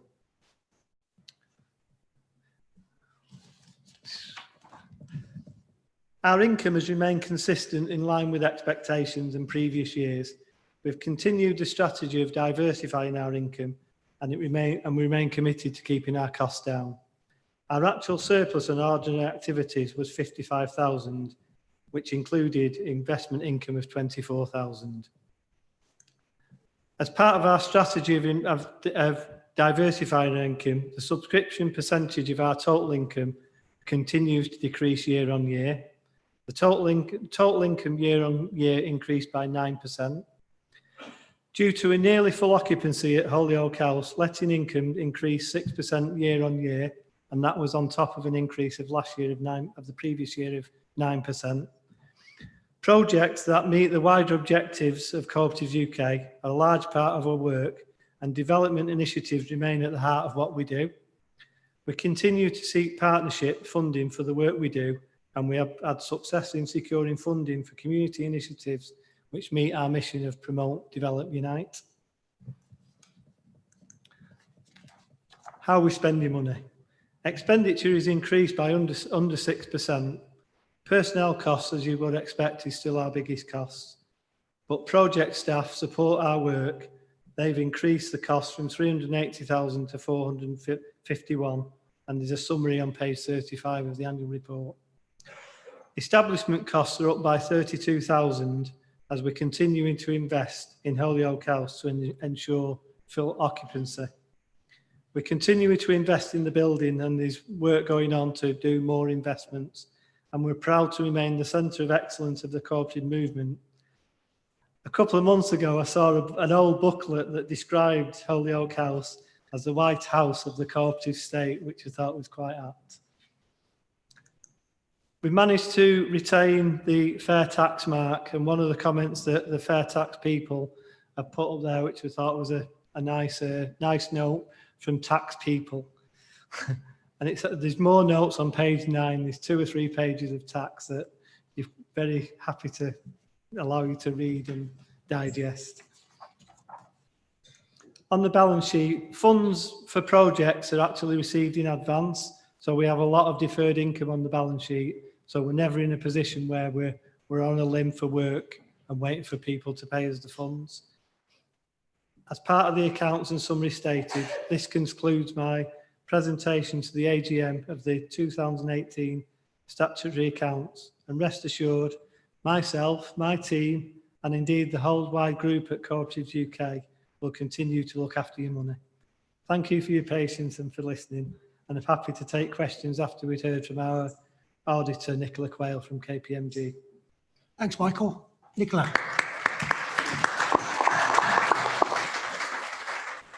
Nicola's a great friend of Co-operatives UK, and welcome to the floor, Nicola. Thank you. I'm delighted to be here again this evening. So I'm going to refer to the audit report, which is set out on pages 24 to 26 of the annual report that you have, and I'll just read the first few paragraphs. We have audited the financial statements of Co-operatives UK Limited for the year ended 31st of December 2018, which comprise the income statement, balance sheet, cash flow statement, statement of changes in equity and related notes, including the accounting policies in Note 1. In our opinion, the financial statements give a true and fair view of the state of the Society's affairs as at 31st of December 2018 and of its surplus for the year then ended. Have been properly prepared in accordance with UK accounting standards, including FRS 102, the financial reporting standard applicable in the UK and Republic of Ireland, and have been prepared in accordance with the requirements of the Cooperative and Community Benefit Societies Act 2014. The basis for our opinion is that we conducted our audit in accordance with international standards on auditing and applicable law. Our responsibilities are set out within the audit report. We have fulfilled our ethical responsibilities under and are independent of the Society in accordance with UK ethical requirements, including the FRC's ethical standard. We believe that the audit evidence we obtained is sufficient and appropriate basis for our opinion. The report was signed by myself on behalf of KPMG LLP and was dated the 4th of April 2019. Thank you. Thanks, Nicola. Now it's your chance to ask any questions of us on the finances. Richard Bickle, can you wait for a microphone, Richard?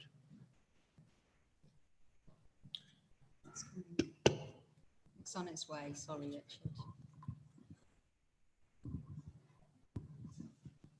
Good afternoon. I've got a question about the audit. I've also got a question about the power for change investments. The audit question, for the last 17 years or possibly 18 years, I've been attending these meetings and asking why we're still using KPMG. I asked the same question when I was in the Co-ops UK boardroom about 15 years ago.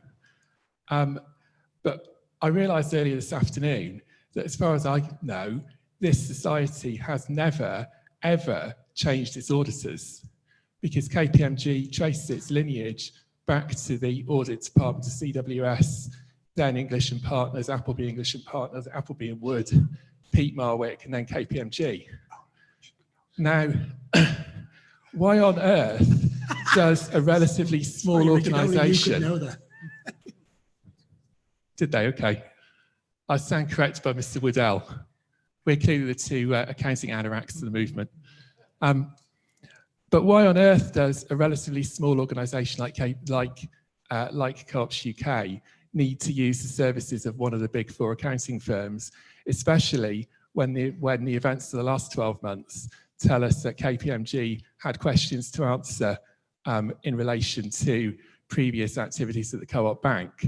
It just doesn't sit very well with the movement's federal body. And that's no comments on Nicola and her team and their particular competence.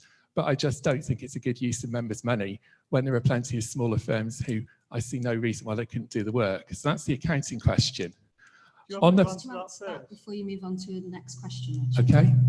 Okay. So if I start, Michael, okay. You might want to follow in. We've also got the chair of our audit committee here, Britta. So if you want to say anything, you're welcome to. We did tender our audit services 3 years ago. Yeah. Somebody's checked good. 3 years ago.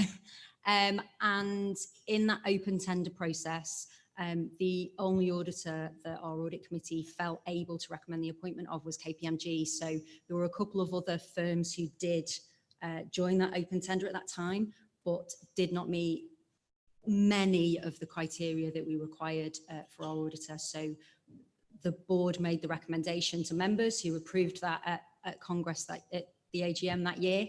And they did it on the basis that we need the services providing, and that was the only firm who had come forward that was able to do that. And the second question, Richard? Yeah, it relates to power to change money. I was interested to learn that you're talking about the possibility of setting up a standalone organisation to manage this funding. Now, it strikes me that the obvious people to do that are co-op and community finance, so there could be a one-stop shop for people setting up and growing cooperative enterprises through equity and loan finance and the support that goes alongside that. So I'd like to know whether your board and management have had a strategic conversation with the board and management of co-op and community finance to that end. I'd also be interested to know whether you're considering producing a best practice guide for member societies of Co-ops UK who may wish to make equity investments in community share offers of their own. We know that the former phone co-op did that quite extensively, which has been inherited by mid-counties.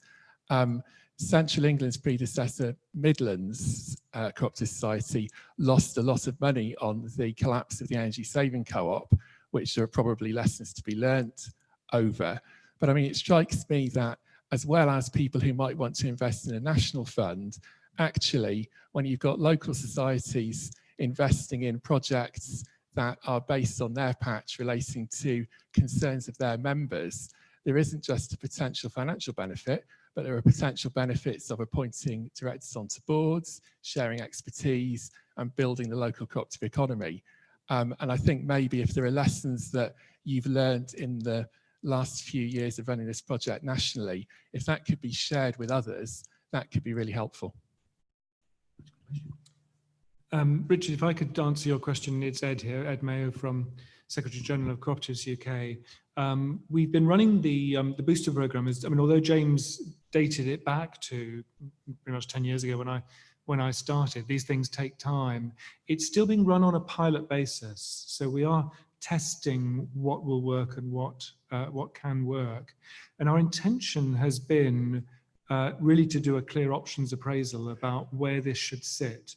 There's, I think, a strong case for saying that although Cooperatives UK has developed this and was in a position to develop it because we were doing the quality mark and the advice that goes alongside it, that actually there could be something there that is a long-term sustainable element or component of its own. Cooperative and Community Finance is a sister organisation, would be absolutely kind of high on that list when we do it. But we do need to do it in an objective way in terms of the timing for it. And we also then need to engage the other institutions that have got a party to this, so our partner locality, and the Power to Change. Now, Power to Change is an endowed national lottery trust. And so that they exist, but we are starting to bring other institutional funders in. Open Society Foundation is the latest we've been able to bring in. So there's a little bit of time there. We're not ready for it yet. Absolutely, we would talk to Cooperative Community Finance at whatever level. They have a board member of Cooperative Community Finance on this table, but that's a different hat. So yes, we would do that, but when the time is right, and we're not at that point as yet. Vivian? When you speak, do colleagues speak just for the benefit of the people in the room and the people not in the room? Could you say who you are and where you're from, please? Vivian Woodell from the Mid-Counties Co-op and also a member of Cooperatives UK Board. I just really wanted to respond to Richard and to say that I think whatever you might think of KPMG, Nicola is a real cooperator and is someone who has given us really high quality support through the Cooperative Performance Committee, and it is part of the deal that we have with KPMG that they support the Cooperative Performance Committee with technical advice, and that contributes towards our input into accounting standards across the co-op movement, which is quite an important area because they're not really going in the direction that's favourable to us. And I think Nicola fully understands the issues we face and is helping us to get to where we need to be. So I just wanted to say that because I felt slightly bad for her sitting in the room hearing your onslaught, what might have felt like an onslaught from her point of view. But anyway, that was all really. Any other questions on the finances? Oh dear. No? Oh, thank you very much. Thank you, Michael. Thank you, Nicola. Are there any questions? Oh, sorry, is there any questions on mine though about the finances? Other words, that's okay. So next, a report from the Secretary General. Thanks very much. It's a great pleasure to be here, to be back here. Richard, I should answer your second question as well, which is I thought there's a fabulous idea of giving guidance to societies that are interested in investing in and supporting fledgling or other societies, cooperative societies in their patch. So that's one to look for. Thank you very much for that. And I'm going to talk about our work in 2018. It's always difficult because the backward-looking nature of AGMs is that I'm supposed to start on January the 1st or January the 2nd. We've got a hard-working staff team that takes a break sometimes, through and then stop at December the 31st. I will try and do that. The annual report focuses on those 12 months, but of course there's been one or two things happening since then as well. We are proud to be a co-op, and this would be an image and a poster you may well have seen. I've seen it up in all kinds of different places on my travels to visit co-ops around the room.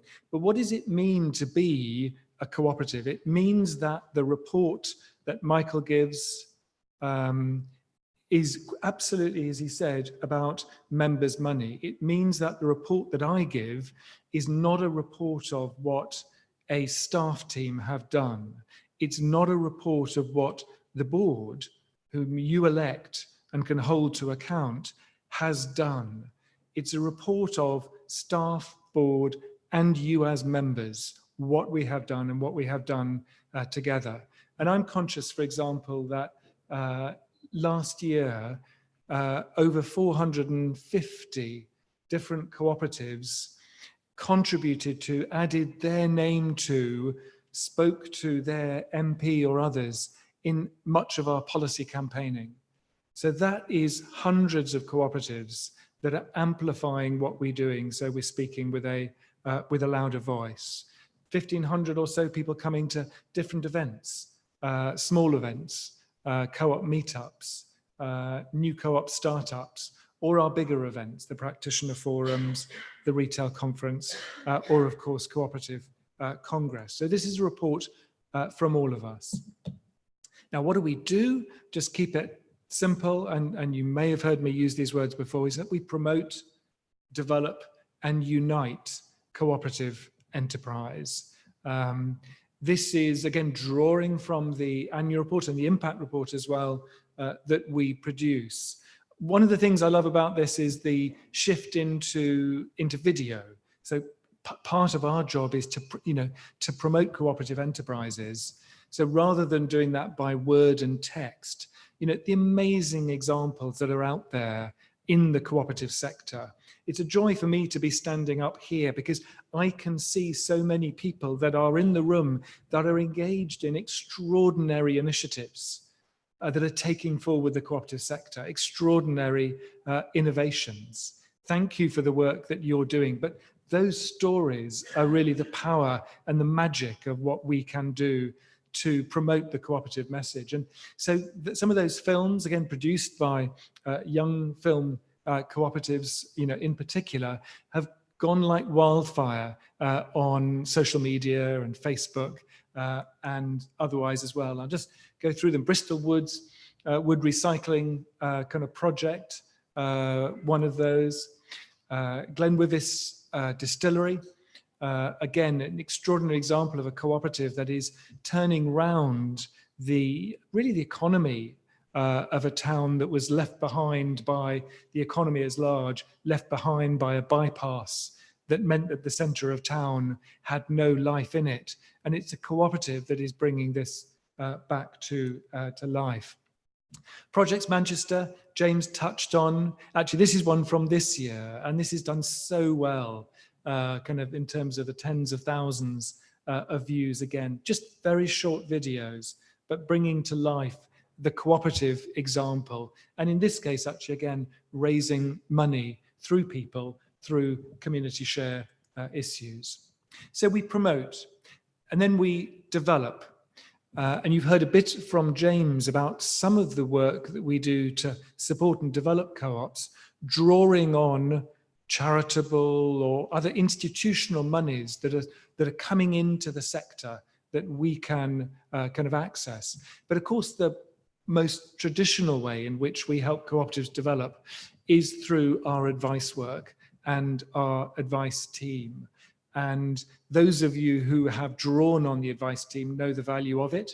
97% of it rate it, top rate it. So it's very well regarded indeed.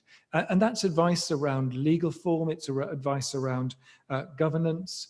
We help 78 new cooperatives to register. We support in terms of employment law and kind of HR. And I would say to you that actually if your cooperative needs support and it needs advice, think about coming to Co-operatives UK, because we understand you as a cooperative. And one of the things that we have been developing is our advice offer and our advice service to many cooperatives. Many of these things you won't hear me talking about because they're sensitive, they're confidential, they're dealing with difficult issues. And in some ways, Cooperatives UK can be a bit, your membership subscription, your contact package is a bit like an insurance policy, that we are there to support you when you most need it. That's a lovely example, the North Kensington Community Energy, of some of the fledgling co-ops that have benefited from that support and advice. So we promote, we develop, and then we try and unite, and it's the connections and the connectivity of the movement that is really the key to success. You know, the measure of our success as an organization is the extent to which the cooperative movement is able to move forward. That's really the key one. It's a difficult one to measure. We do measure what we do. KPIs are in our annual report. We hit 11 out of 14. So just to be honest about the good things and the things that we want to improve on, the ones we didn't hit, the two that are in our direct operational control, is that we set quite demanding targets for member renewals. And we set quite demanding targets for an increase in member participation in the democratic life of Cooperatives UK. In both cases, we saw positive progress and positive increases, but we didn't hit the targets that we set. And, you know, in some ways I say to the board that shows that the targets are real targets, but as well, just to share with you points of learning. So the uniting really is about bringing people together through those events and those activities. But it is, of course, our work as a voice for the sector that is core. We are the voice for the cooperative movement, working with you, working with 7,000 plus independent cooperatives up and down the country. Brexit's been a huge part of our work over the right up to now. If there's any interest in that, I'm very happy to talk about it. Without getting you into backstops and all the boring stuff, I can tell you about what we've been doing to champion the cooperative sector in a context of Brexit. And that is winning real changes, for example, around competition law, something that, Harry, that, you know, has long been talked about in the consumer retail side. On the agriculture side, there was a real threat there, and we fought that off. So got safeguards kind of on that. We remain, Nick tells me, you know, actually with Brexit, we need to be more European, more international rather than less. It's a great pleasure to actually recognise Matthias Fiedler, from the president of Eurocoop, here to join us. Matthias, you are very welcome, and your English is better than my German. on this case. And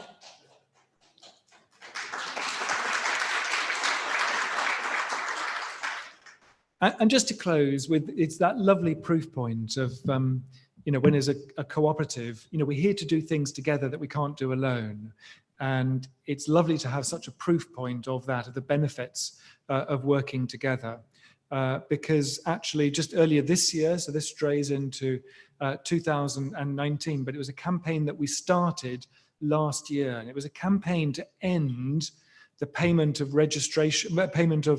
annual fees to the regulator.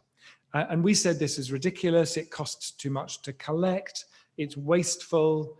We used every argument that we could, to be honest. The regulator consulted on it. Again, fabulously, we had a wash of responses through from societies. Thank you again to those who responded. The proposal was that instead of co-ops paying an annual fee to cover the cost of the regulation function, it should be met through the general funds of the regulator. Now, those are paid for by big banks and by the taxpayer and others. And we did have some big banks that objected. Why should co-ops be let off this, paying this fee?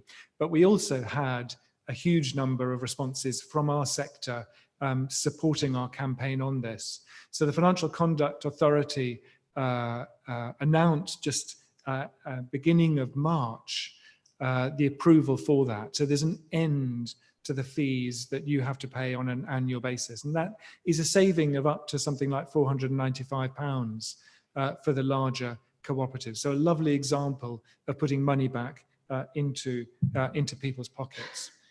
It's such a privilege to work with the staff team at Co-operatives UK. It's such a privilege to work with so many inspiring cooperatives and members at a time when, as Nick says, cooperation is more needed than ever.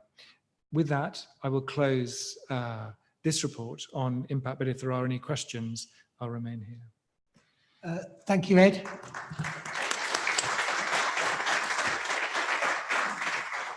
Any questions on the work of Co-operatives UK in 2018? Oh, one at the back. Are you representing a member organisation? I'm a delegate from Co-ops East Midlands. Okay. That's okay. But I did this morning attended the CCOP conference, which was really interesting to see the European perspective, especially given the circumstances that we find ourselves in, where we're expecting a comedian to become the new Prime Minister shortly. What surprised me was the statistics that were disclosed there was the number of worker co-ops across Europe. And the one that surprised me most was that we are humbled in the UK that CCOP has got a data that says there are 210 worker co-ops in the UK. There are 18,500 in Italy and over 15,000 in Spain. Now, it just seemed to me that it makes me even more alarmed that we're not likely to remain in the European community, but it does seem that there's a massive mismatch, and I just hadn't been aware of that until today. I'm just interested to know whether that is an opportunity or is there some sort of structural difference?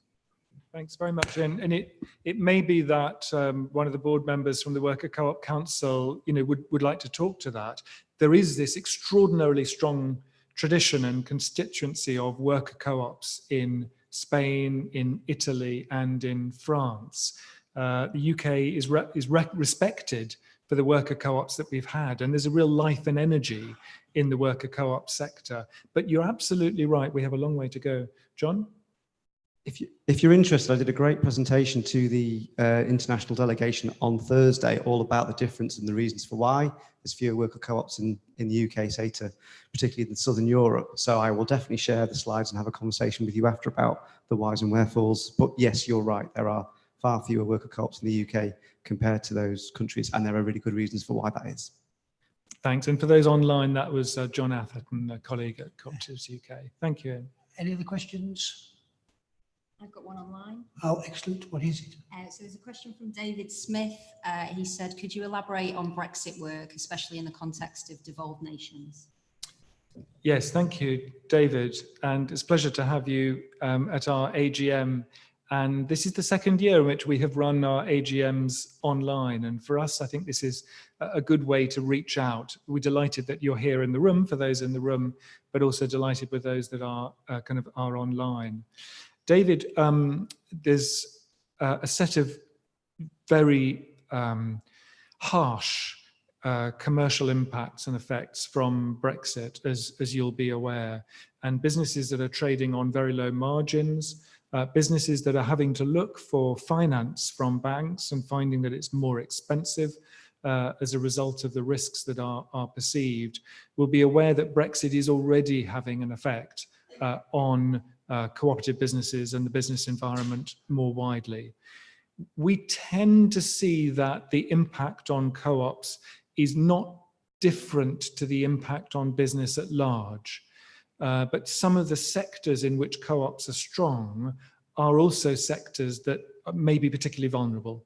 Retail, in the context particularly of a disorderly Brexit, with margins on fresh food being higher, those kinds of impacts. Agricultural cooperatives, farmer co-ops, being hit by essentially a perfect storm of the end of farm support, restrictions on labour on farm, market access, and possibly tariffs as well. So those risks are there, and they are very significant. In the context then specifically of thinking post-Brexit, because it's very hard to work out how these scenarios will work, one of the things that we focused on, David, is 10.7 billion pounds of money that is spent at present through the EU structural funds and other funds for regions.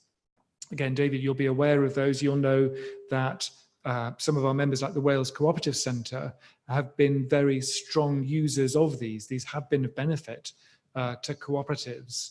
And the risk is that at the moment, the government, whatever that is, the Treasury, want to see that money being put into the hands of quite traditional economic infrastructure investment through local enterprise partnerships. And we do have cooperators in some of those local enterprise partnerships in East Anglia, in Lincolnshire, but actually many local enterprise partnerships are completely ignorant of cooperative models and essentially a bit, sort of business clubs really focusing on those monies. So we are running a campaign in partnership with others, the New Economics Foundation, Locality, Part of Change I mentioned, called Communities in Charge. And our argument is that that funding should be brought down to be able to be used at particularly a kind of community level for community economic development, that motor for making a change at the local area that really cooperatives excel at. So that's one particular kind of focus that inevitably has a devolved strand to it in the way that those monies are used. But that's one of the advocacy priorities that we have at the moment. Our other big beef, just to share, is not really Brexit related.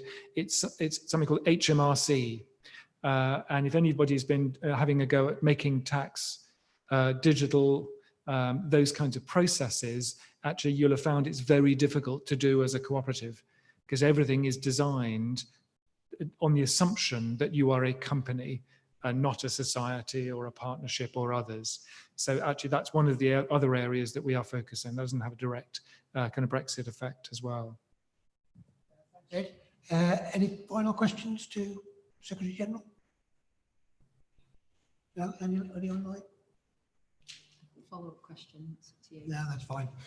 Okay, then thank you very much, Ed. Thanks, everybody. Following those presentations, I have to formally move that members receive the annual report and financial statements together with the report of the auditors for the year ending 31st of December 2018. Can I get a seconder in the room, please? Don't all rush at once. Thank you very much. The resolution is now on screen for online participants to cast their votes. For those in the room, we'll begin by a show of cards. All those in favour? Thank you very much. Is there anybody against? That was close vote, wasn't it? It's a bit like North Korea, that was, wasn't it? Thank you very much, colleagues. That's very greatly appreciated. Just checking the online votes. Thank you, Nick. And the online votes are 4 in favour and 1 against. Oh. This is as much like Eurovision as I hoped it is. Gareth's voice just booming. The annual report, nil point. Thank you very much for that, colleagues. The next resolution, which might be pertinent to what Richard asked us earlier, is the appointment of auditors. Britta Werner, Chair of our Audit Risk Committee, will put forward the next resolution. Firstly, I would really like to just echo what Vivian said. I think we're extremely lucky to have Nicola as our auditor. So therefore, I would like to move the resolution to reappoint KPMG LLP as our auditors to hold office from conclusion of this meeting until the conclusion of the next annual general meeting. Can I ask for a seconder for the resolution, please? Thank you very much.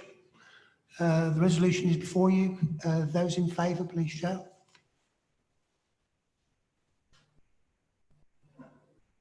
And those against? I think that's carried. You need to check online. And just check on the online votes. Thank you, Nick. And from the online votes, we have 5 in favour and 1 abstention. Very much. So we've got that. Yeah, right. Next resolution is one that we historically haven't done, but for best practice, we've decided that we will do. So Ross Hodgson, Chair of the Remuneration, Appointments and Succession Committee, will propose the next resolution. Yeah, so in line with best practice, this is my new job of coming here every year and doing this. So I won't over-egg it, but I'll read out what you're voting on. So in line with our policy for members to approve annual RPI increases to board fees, that the board fee increase from 1,640 to 1,670, and the chair's fee increase from 5,000 to 5,090 from the 1st of July 2019. Any questions on this issue? No? Can we have a seconder then for the resolution? Thanks, Amber. All those in favour, please show. I can't vote on this. All those against? Online? Thank you, Nick. I can confirm that all the votes are in favour online. Very much, colleagues. I appreciate that, but I won't be standing at the bar tonight, just in case you come up to me. What's the next business? All right. Next business. Next item is. Yeah. The next business is that each on a 3-year cycle we have to tell you what we're doing about our governance to ensure it's in line with our membership. So to inform you of what we've been doing in 2018 on governance work, please welcome Mark Simmons, who's the chair of the Governance Committee. Hello. So, yeah, I'm just going to take 10 minutes of the AGM now to give you a whistle-stop tour of the work of the Governance Committee and also of Co-operatives UK's governance, a little bit about what we've been up to as a Governance Committee working with the board, and also basically an update on the review of our rules and what we could be bringing to the AGM next year. So that's me. I'm chair of the Governance Committee, and I'm not going to say any more about that. This is a higher level view of the governance of Co-operatives UK. So that's you in the middle there, the members, who by various mechanisms create a board of directors. And I'll dive down into all of these in a little bit more detail. The board of directors elects subcommittees and works with the management team. And strictly speaking, that arrow between the management team and the board of directors, that's Ed. Although in practice, the board works quite closely with all of the members of the management team who are regularly attending our meetings. What's up? And then over there on the other side, which again I'm going to talk to in a little bit more detail on another slide, are the various member groups. So the other things that aren't the board or subcommittees of the board, but are spaces where member representation and other work that members can engage with happens. So this is the current composition of our board. And if you refer to page 17 of the annual report, there's a table where you can put names to those places on the board. And then on page 16, you can put faces to those names. And that is on the page 16 and 17, that's the state of play basically at the end of this financial year. So some of those faces are going to change after this meeting.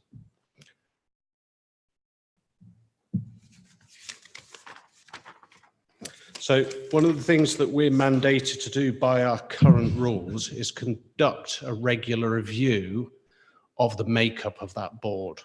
So are the number of places and are the allocation of those places still representative of our membership?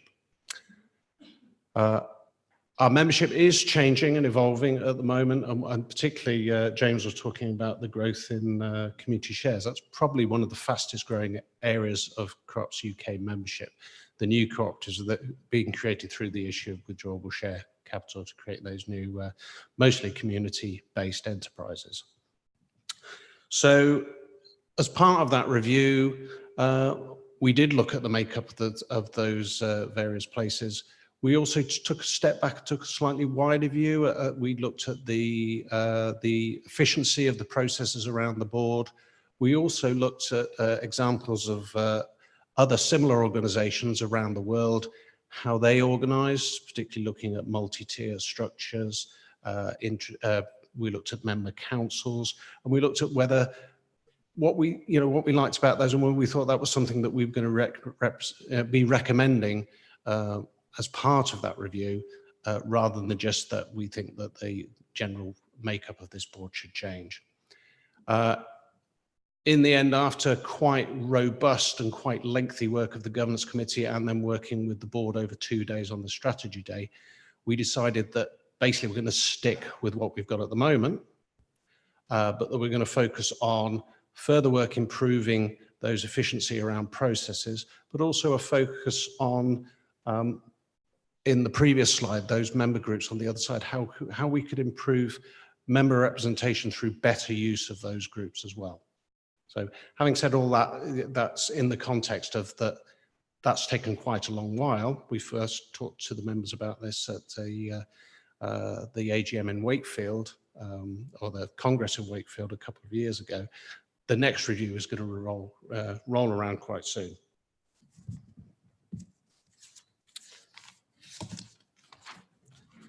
So looking at the various subcommittees in a little bit more detail, Ross was up there from REMCO just now. I chair the governance committee. I also sit on the audit and risk committee, where we work with Michael and the auditors. So we take we dive deeper into the finances and the risk register of Co-operatives UK, which the board also then has oversight of.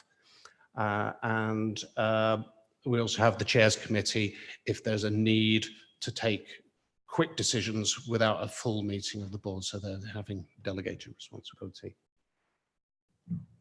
Also been mentioned today that we also appoint members onto other organisations' board as well. So Co-op College, Vivian Waddell has just been appointed onto their board from our board.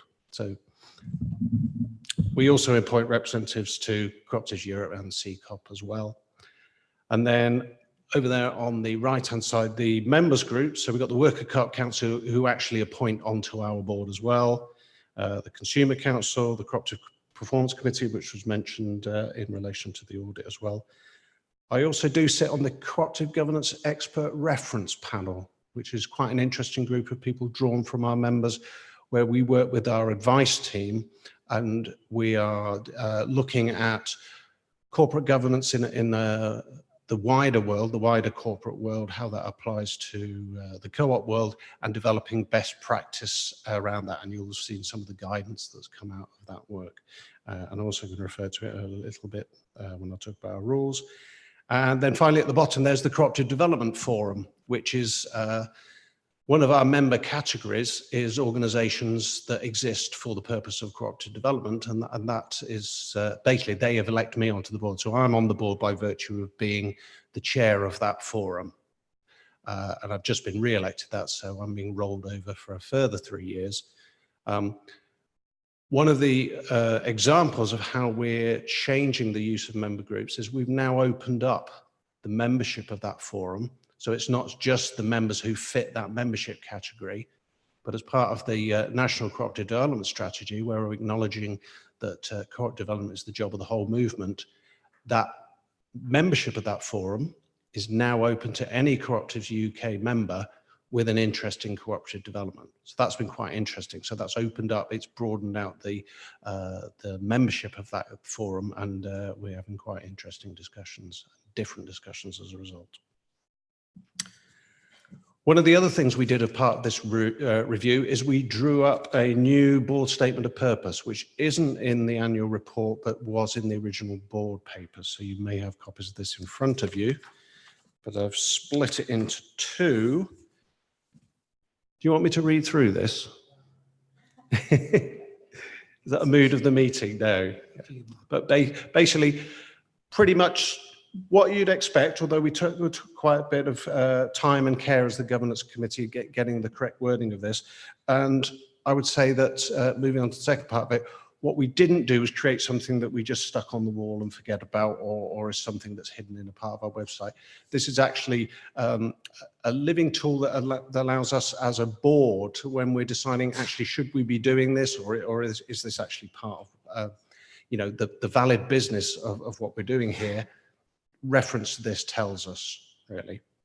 And if we look at the part of the last two paragraphs of there, where we're talking about compliance, and we're also talking about Cooperatives UK being an exemplar of governance and boardroom best practice, one of the things we're doing through that is we're reviewing our whole rules. So we're going to undertake a complete review of Cooperatives UK's rule book with a view to bringing a proposal for a complete amendment of our rules to the 2020 AGM. Now, that's going to run in parallel to a process where the Cooperative Expert Reference Group is reviewing all of Cooperatives UK's models rules. So all of the rules that we're using to incorporate new co-ops, because of changes in governance practice, because of changes in legislation, particularly the Cooperative and Community Benefit Societies Act 2014, there's a piece of work ongoing to ensure that those models are fit for purpose and fit with best practice. The governance committee is going to oversee that process. And then as a result of that process, once we have those, this is our suite of exemplar model rules, we're going to use that work to basically review our own rules that are based on those that are compliant, which carry forward all of the stuff in our existing rules that is fit for purpose and we want to carry on. There will be a consultation process as part of that with our members, with the idea that it's not going to be a surprise when we pop up, whoever pops up with it at the AGM next year, this is what we want you to do. But it will be the result of a process where the members have been involved with, and hopefully we'll have created something that can then basically take us forward into the next many years before we need to review them again. Thanks very much, Mark. I could see in the room there was, you know, that uplifting confidence, that extra quick heartbeat raced when people heard that we're having a rules revision. I know how societies, you know, the joy and pleasure that every society has when they have to do through this process. We haven't done it for a long time, and if you read our rules carefully, you'll find that some of it refers to things that don't exist anymore. So it's quite a good idea that we do this process. Just for those who couldn't write this stuff down fast enough, the words that he showed on the screen are contained in the notice of the meeting on the role of the board, so that's there. Just very briefly, there's a very short opportunity, very quick questions to Mark before we move on to the next because we've got a member resolution and our members are more important than us just talking about ourselves. Richard? Richard Bickle, Central England Co-op. I'm interested in the work that you've done on the structure of the board, where you've kind of looked at things and decided on status quo. I'm just curious as to know whether you considered how you properly represent the interests of the federal members, because as I understand it at the moment, you have one person who's supposed to represent every federation that you've got in membership, whether that be financial mutuals, housing co-ops, plunkets, community shops and what have you. And that's asking quite a lot of one person. And I would have thought that any proper review would consider whether every federal member ought to have a seat on the board as of right, or at least have a member network that brings all the federals together. Thank you. Good question, Richard. The federal member of our board is in the room, Robin Freeth from the Building Societies Association. Maybe, Robin, you'd like to share your thoughts on this with Richard? Well, thank you, Nick. Yes, very much, Richard, because one of the things I'm very conscious of as the federal's elected member is that actually it is an incredibly disparate group. And John and I have been trying, since I was elected this time last year, to start reaching out to some of our federal members so that we can understand what is on their minds. I have to say it's been quite a difficult process so far, but I'm looking forward, with your encouragement, to meeting up with a lot more of our federal members so that we can do that. I think the idea of having every federal member on the board would give us one enormous board and probably too much power to the federals. So there's always that question too. But for any other federals in the room, I'm absolutely delighted to meet you while we're here this weekend. And John and I are hoping that we'll be getting to see a lot more over the next 12 months. So thank you. Thanks, Robin. Any other questions to Mark on the governance? This is a short question. I hope so. Again, from CCOP earlier today, I was really interested in their willingness to engage with the challenges that lie ahead and the political circumstances that we find ourselves in. So, and they're very overtly, in terms of not party politics, but the political climate in which we're operating and how that's likely to change. The view apparently from the European perspective is that things are going to get harder, that the social dimension is being diminished as, the sort of neoliberal agenda is pushed even further.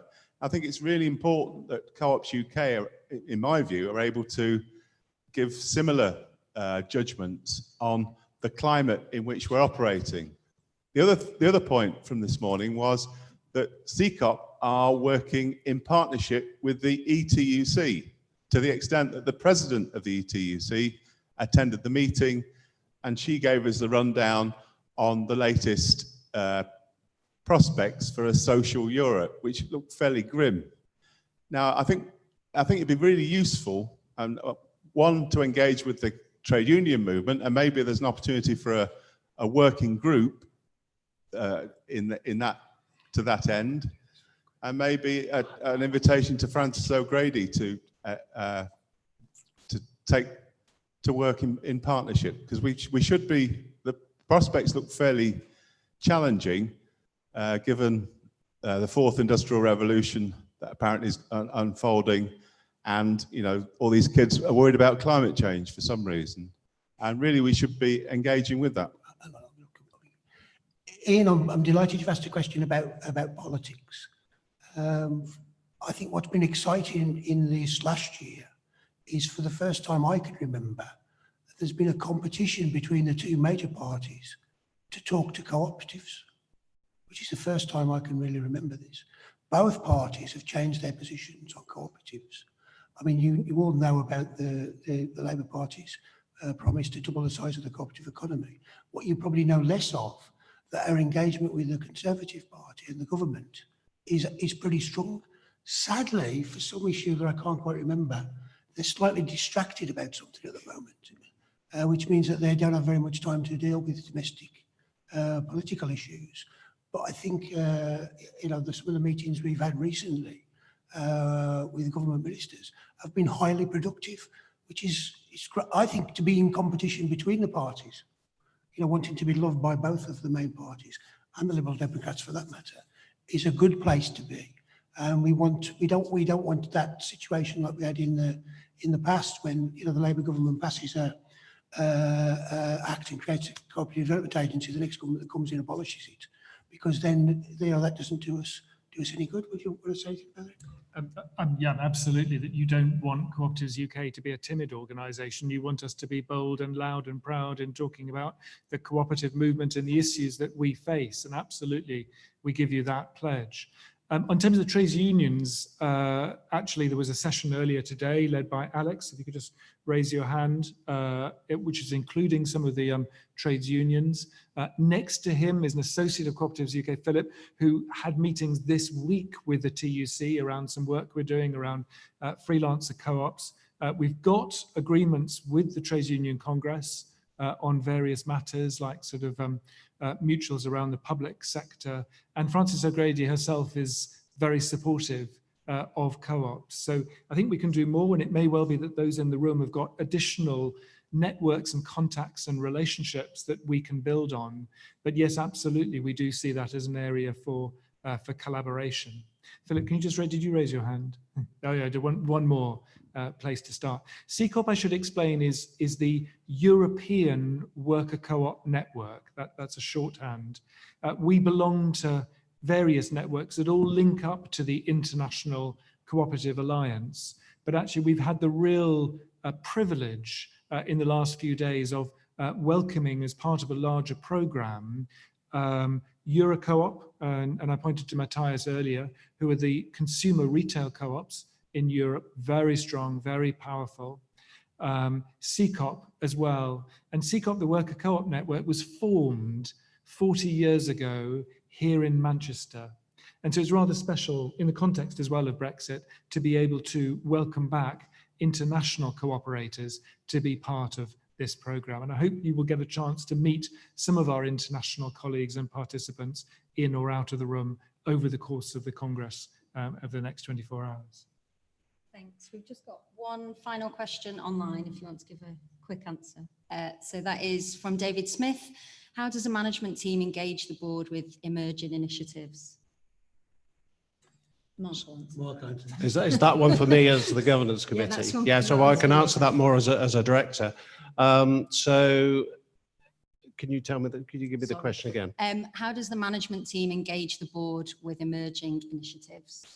Well, basically, it's not so much they engage us as they work with us. So the management team work with the board to develop strategy, and then much of our board meeting then is reporting back on the implementation of that strategy.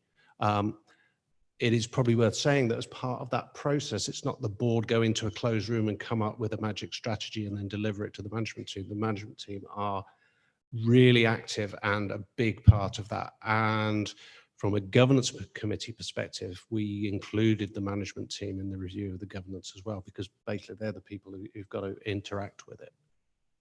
Hopefully that answers the question. Thanks, Mark. Thanks, everybody, for those questions. Thanks for the huge enthusiasm to engage in the rules revision next year.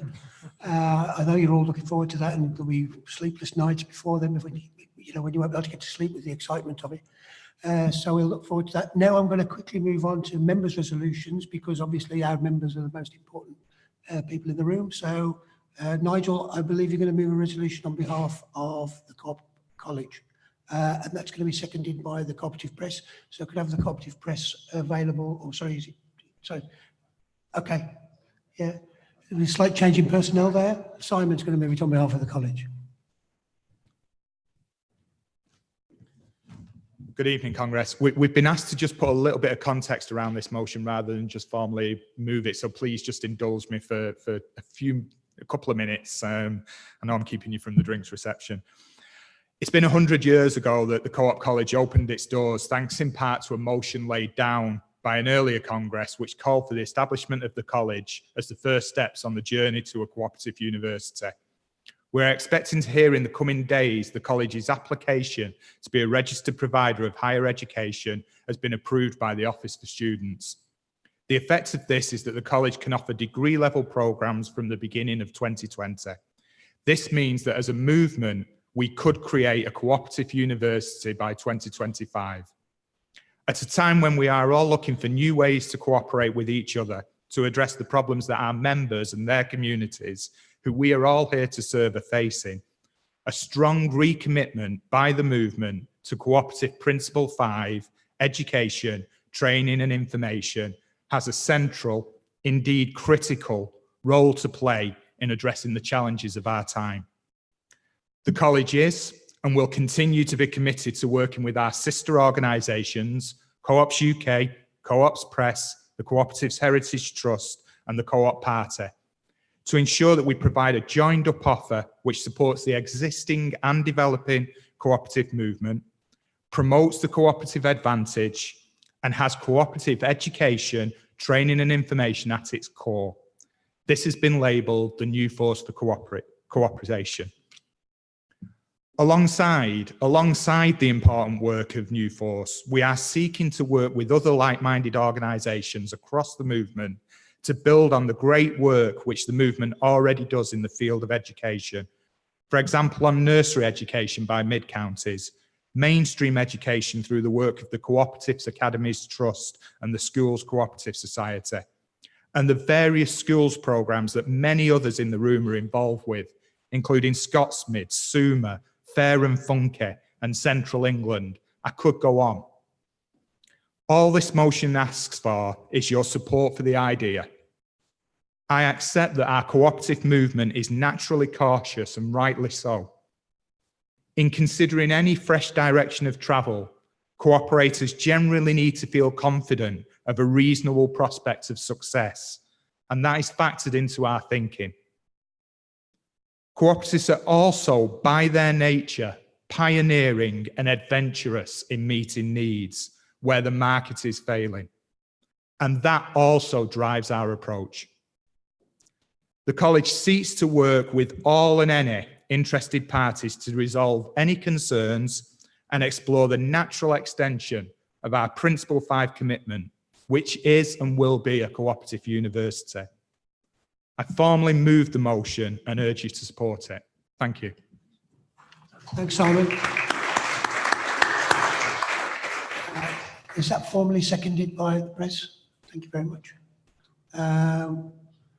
Do we need to discuss this, or is everybody happy to go to a vote? Oh, there's a question there.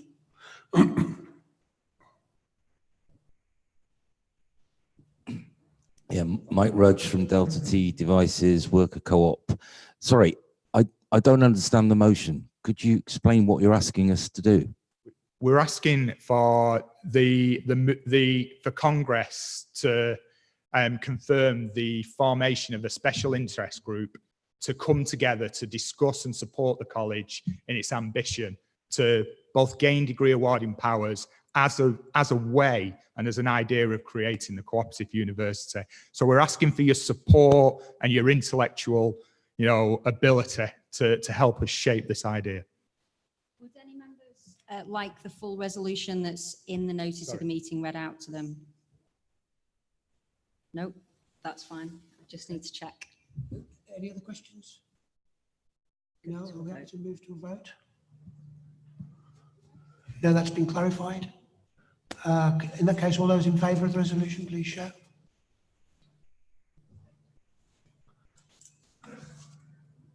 Anybody against? Any abstentions? Any online votes? Thank you, Nick. I can confirm all, 5 votes in favour and 1 abstention. That abstention's ruined it, hasn't it? It would have been 100%, but it's, sorry, Simon, you've only got 1 abstention. No, that's obviously clearly passed. Thank you very much. Thank you very much. Thank you, Congress. Thank you.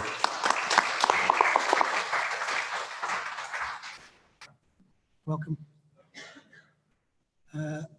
Zena's now going to provide you with an update of the board changes in the last year following elections and retirements. Zena. So we had one election this year, which was for the Cooperative Development Body seat. Mark Simmons, who you've heard talk earlier, stood uncontested for that seat. We've had some new directors joining the board following the Co-op Group's appointment process.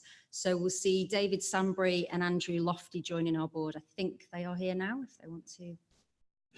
There they are. We look forward to welcoming you to your first meetings in July.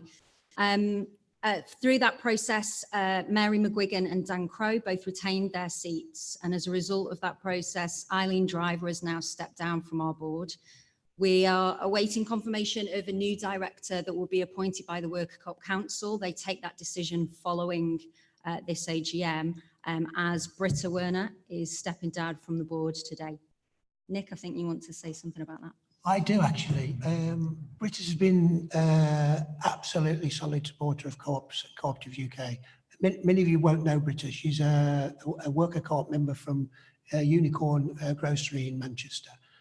It's been a phenomenal success as a cooperative, and Britta's played a huge part in that, and she's played a huge contribution to our board. And just as an aside, in terms of our internationalism, that some very important Germans have made huge contributions to this great city of Manchester.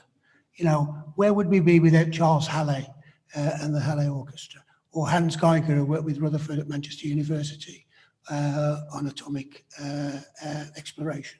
And of course, the famous, now a film about the great Bert Trautmann, who was the great German goalkeeper for the other team in Manchester, which seems to have a huge trophy cabinet at the moment.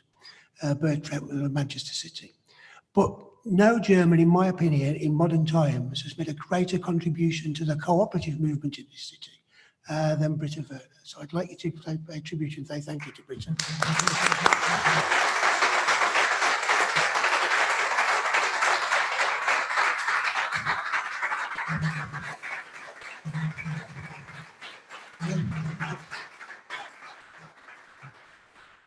So thanks, colleagues. Thanks, everybody, for sitting through what is sometimes a slightly difficult session, because we just have to do this formal business.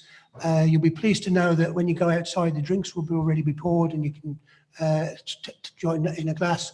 And we'll see you later for dinner. And the highlight of the weekend, which is, of course, the Cooperative of the Year Awards. Thank you very much for your participation.